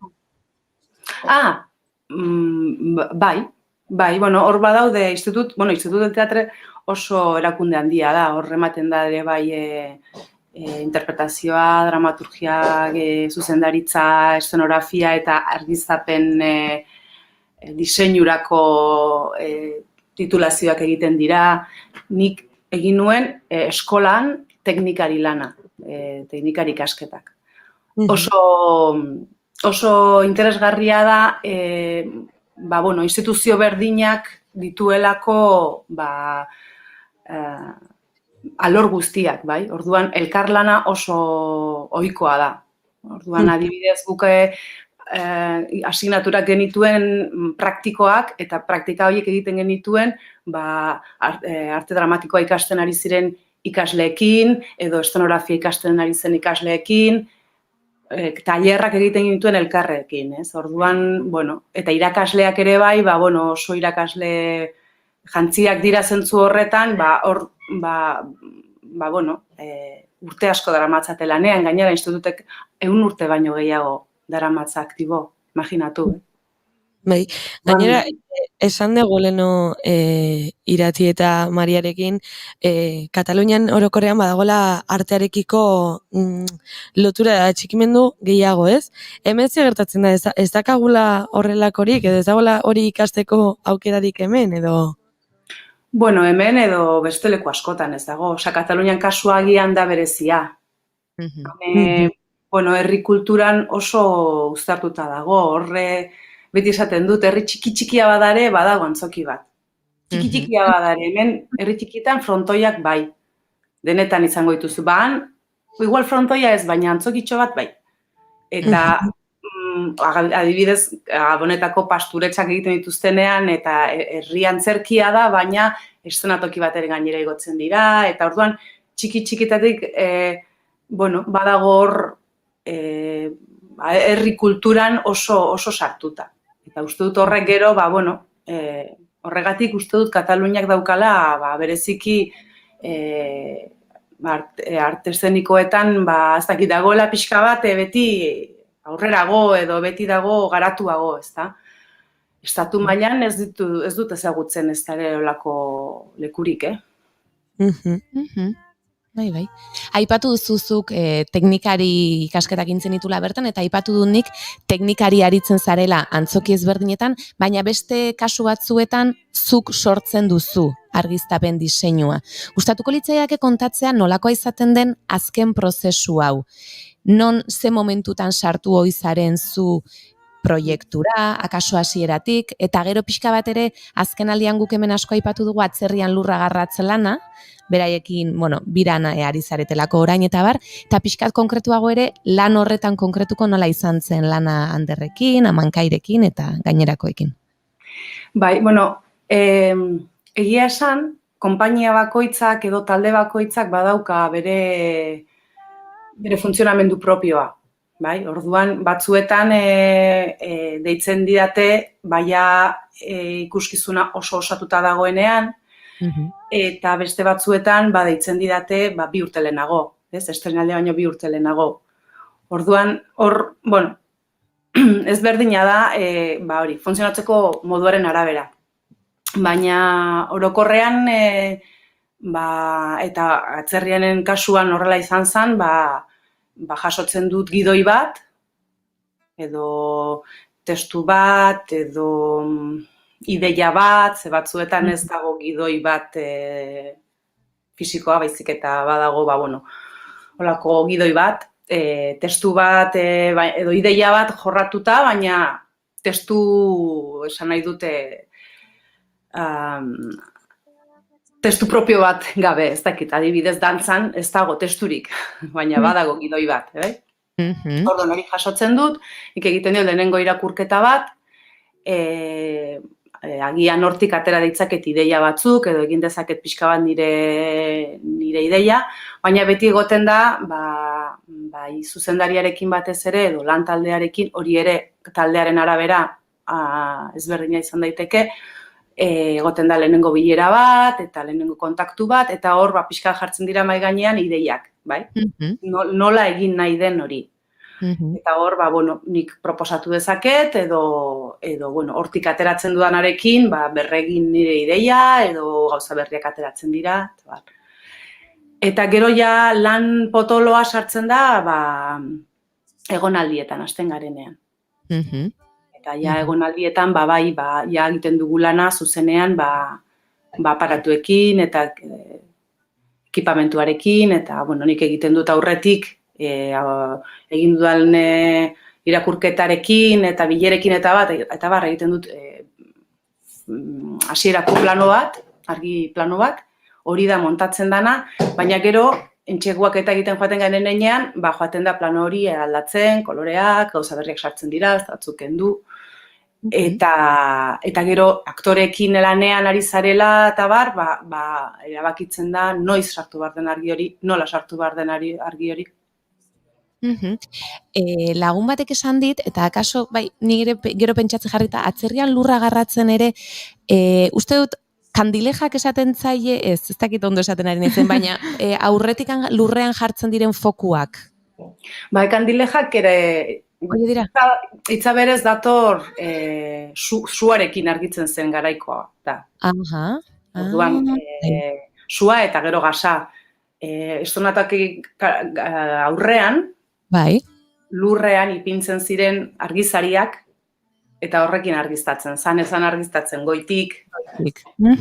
Zuk adibidez, gustuko dituzu, erabiltzen dituzu horrelako argiak? Batzuetan bai. Erabiltzen dudanez ere esan nahi duzu, elanean edo etxean. Bueno, egia esan edo non, ez da? Lanaz ari nintzen, baina, besteare erantzun dezakezu. Bai, erabil izan ditut, baina bai iruditzen zait, beti ez dutela funtzionatzen. Badaude ikuskizun batzuk, zetz eta beste batzuetan berriz, oso ondo datorkio momentuari edo gaiari, edo bai. Erabil izan ditut, bai. Guk hemen, ohitura daukagu, gure gonbidatuei, galderak egiteaz gain, galderak eskatzekoa. Eta guk hau, lehengo asteko gonbidatuari, eskatu diogu. Galdera bat botatzeko, zuretzako. Eta hori da galdera. Argia zein garrantzitsua den argia bizitzan, ezta? Argia oso garrantzitsua da. Horregatik igual igo da azkenaldian argiaren prezioa ere, ez? Baina, zu argi diseinatzaile izan da, zer da bizitzan argien daukazun gauza? Muxo handi bat, aio! Jon Plaza, hola, galdetzen du... Kostatu zait argitzea, baina orain esan dezaket bizitza disfrutatzea dela argien daukadan gauza. Ze ona. Ze polita. Argiekin, berez, izan daitezke igual, igual ikuskizun batean, pentsatzen jarrita esaten duzu, ikuskizun batean egoten da norbait antzesten edo dantzatzen edo ezak izertan, edo abesten, edo tal. Baina gero, beti ematen diete eskerrak teknikariei eta esatezu eske behaien lana ze garrantzitsua den eta hemen elkarrizketatu ditugun pertsonekin esaten dut. Ze garrantzitsua eta ze polita. Ze ezakit, giritzi zait dena super koherentea eta garrantzitsua. Hoi esan nahi nun. Baina, azkenean magia mundu hori osatzen da. Eta eskerrak argi batzuek argi bat erabili edo bestea guztia alda daiteke, ez? Garrantzitsua den hor bere presentzia eta bai. Askotan hemen aipatu izan dugu dantzaren kasuan eta antzerkiaren kasuan akaso desberdin izan daitekela argiztapen hori. Batematek esaten zigunez, antzerkian ikusi egin bertzaio aktoreari, eta dantzan askotan jolasten da itzalekin, lateraloiekin. Zuri ere olakoak egitea gustatzen zaizu edo proiektuaren arabera izango da akaso? Edo zuzendariaren arabera eta... Batez ere proiektuaren arabera, bai. Baina egia da, teknikoki badaudela zenbait argi zuzen bide edo argi motak hobeagoak edo nik uste aukeran hobeagoak bai dantzarako eta beste batzuk antzerkirako, bai. Egia da, aktoreari ikusi egin behar zaiola aurpegia, orain maskarillarekin konturatuko ginen danok zein importantea dan, zenbat entzuten dugun ahoa ikusita, ez da? Bai. Eta orduan importantea da noski ondo ikustea aktorea ondo ulertzeko, baina beti dago ilunen bat, antzerkian ere bai. Orduan, bai, bi gauzak egon behar dira nik uste. Eta dantzaren kasuan, eske badago oso gaur egun egiten den dantza, garaikidean batez ere, oso dantza, ez dakite, espresioak ere badaude aurpegietan dantza garaikidean gaur egun. Oso dantza garaikidean aurpegiarekin ere dantza egiten da. Ez da baletean bezala adibidez, ez baletean, korputza da gehien bat. Eta orduan, niri gertatu zait hau, ez, lateralak sartuko ditut, gorputza ondo definitzeko eta ondo ikusteko, baina, klaro, batean aurpegiarekin zerbait esaten ari da, eta ez dugu ondo ikusten. Orduan, hor dago ere bai, jolasa ez da, egin behar den jolas hori. Zuk baduzu lantzen duzunean edo prozesuren batean sartzen zarenean inspirazio iturririk, erreferenterik, batzuk agian esatunte, pinturan oinarritzen naiz askotan edo ideiak hartzen ditut, edo horrelako zerbait baduzu inspiratzeko eta? Bueno, niri arteare asko gustatzen zait, arte plastikoa eta, bueno, baina nuke esango nire inspirazio iturria da, nik zorionez, lan egiten dudan ez teknikari moduan baita ere ikusteko aukera asko daukat. Eta orduan niri ikuskizun bat ikustera joaten naizenean, hori, joaten naiz ere bai argiak ikustera. Eta horiek dira niretzako uste dut inspirazio iturriak. Eta Katalunian bizi nintzanean, eta lan egiten nuenean, ditut nire garaian lankideak, oso erreferente onak eta asko irakatsi didatenak, eta hemen ere baditut, adibidez Javi Ibuia edo Ieritu Arte dira, arriskatuak, beti gauza probatzen, eta horiek niretzako ere bai, inspiragarria dira. Horrek ez du esan nahi beraiek egiten dutena egingo dudanik, ze ez da hori, baina bada, erakartzen dit ikustea besteek ere bai, nola arriskatzen diren, nola probatzen dituzten gauzak, nola nahasten dituzten agian, inoiz nahastuko ezen dituzken koloreak, eta bapatean, honek ere funtzionatzen du, eta hori da nire inspirazio iturrian ikusten dut besteen lanak direla. Iturri honak, bai, eta badago lan horien artean baten bat esango zenukena, gustora egingo nukenik lan hau edo antzeko zerbait? Enaiz oso, ez daukat horre, ez dakit nola esan, uste dut lanak etortzen zaizkidanean, etortzen direla nik egiteko, eta horiek oparitxoak direla, eta hartzen ditute oso maitekiro, eta oso gustu handiz, eta horiek disfrutatzen ditut, eta ez dut inoiz sentitu hori, nahi hori, ez? Nik horrela egingo nuke edo bestela egingo nuke. Hemen azkenekoz izan genuen argi diseinatzailea Junki izan zen, eta berak horrelako lanik edo esan egingo zukeela, baina aipatu zigun Europan asko egiten direla argi jaialdiak. Baten bat ez dakit orain Kopenhagentzan, ez dakit non. Eta berak horrelako zerbait gustora egingo zukeela, baina hemen halakorik ez dela egiten. Zuk noizbait ikusi duzu edo pentsatu duzu, begira, horrelako zerbait bakarrik argiak, ez? Eske niretzako argiak ez dauka zentzu handirik ez badago zer ikusi.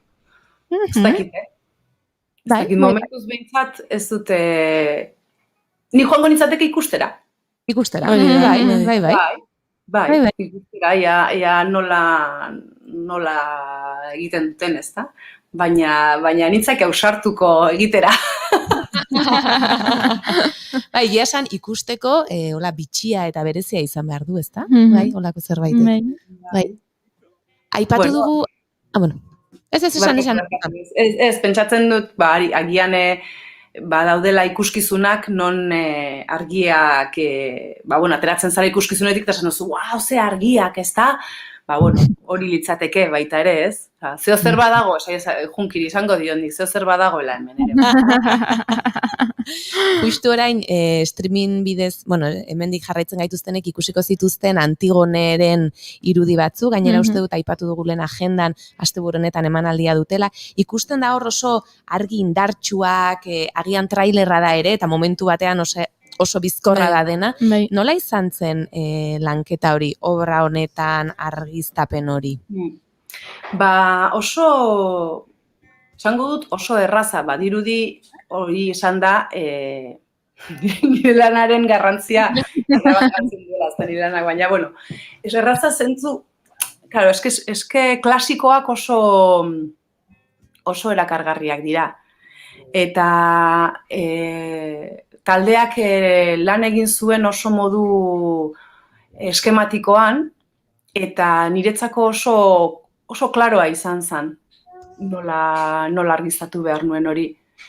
Eta gero beti gertatzen da, egiten duzu lehenengo diseinu hori eta gero jartzen denean ja aktorekin eta lanean jartzen zanean, beti daude aldaketatxoak, baina orokorrean badago ritmo bat, Antigonen, oso ritmo densoa, eta horrek, eman zidan pixka bat abia puntua lanerako. Eta oso... Ni egia esan oso pozik nago argiztapen horrekin, oso gustora egin nuen, eta orain nik ez dute biranik egiten, baina pozik nago mugitzen ari direlako, eta bai. Gai hau, aipatu egin behar dugu hau ere, askotan antzokietara edo joaten garenean egia da oraindik ere uste dut tekniko gehienak gizonezkoak izaten direla. Nik egia da, adibidez nik umeen ikuskizunean teknikaria emakumea daukat. Inmarekin joaten gara. Eta baina ez dakit hori sentsazio bat ote den, hala den, zuk gehiago ezagutuko duzu, eta hala bada, ea zuk emakume bezala diskriminaziorik edo sentitu ote duzun momenturen batian. Bai, hala da. Beste lanbide askotan bezala, Bai. Emakumearen lan munduan sarrera eren egungoa da. Bai. Baina hor badago, nik uste ere bai, badagoela hor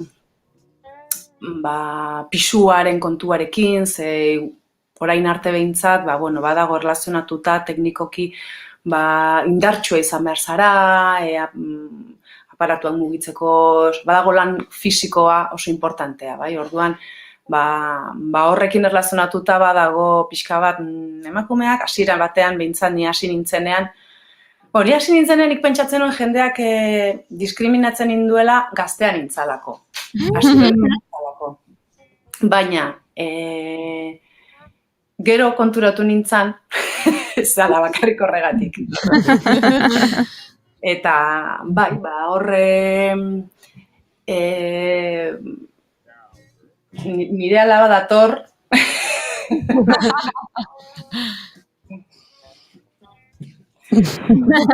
Zuzenekoak.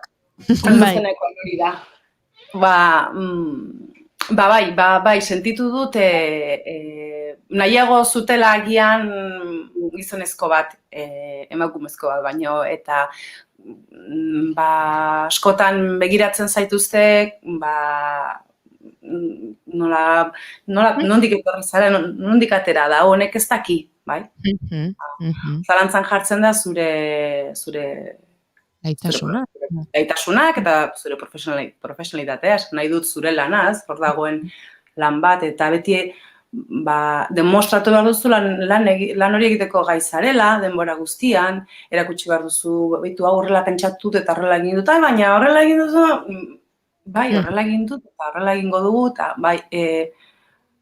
bai, askotan gertatu zait hori, bai. Eta gero hitz egin dut beste teknikari lagunekin, emakumeekin baita ere, eta beraiei ere gertatu zaie. Gero badaude beste fase bat hipermatxista komentarioak, hori eskidaran gora igota, gona bat izango bazenu hobeto eta holako gauzak, ezta. Bai, horrela da, baina badago horrelako jendea. Bai. Arantza, eskerrik asko gurera gerturatzeagatik, etxeko lana jarri behar ditugu, arratsaldeko 6 gainean ditugu. Eta etxeko lana jarri behar dizugu. Galdera bota behar duzu, hurrengo asteko gonbidatuarentzat, baina hori oianak galdetuko dizu, eta denbora daukazu galdera pentsatzeko. Eskerrik asko. Bai, lasai. Eskerrik asko, eta... Mila esker, Arantza. Hartuko dugu bigarren kafea. Beste batean. Bai, alabedi.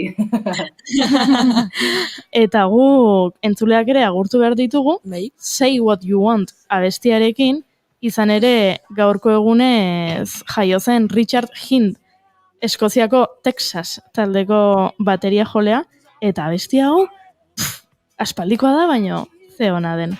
Agur, agur.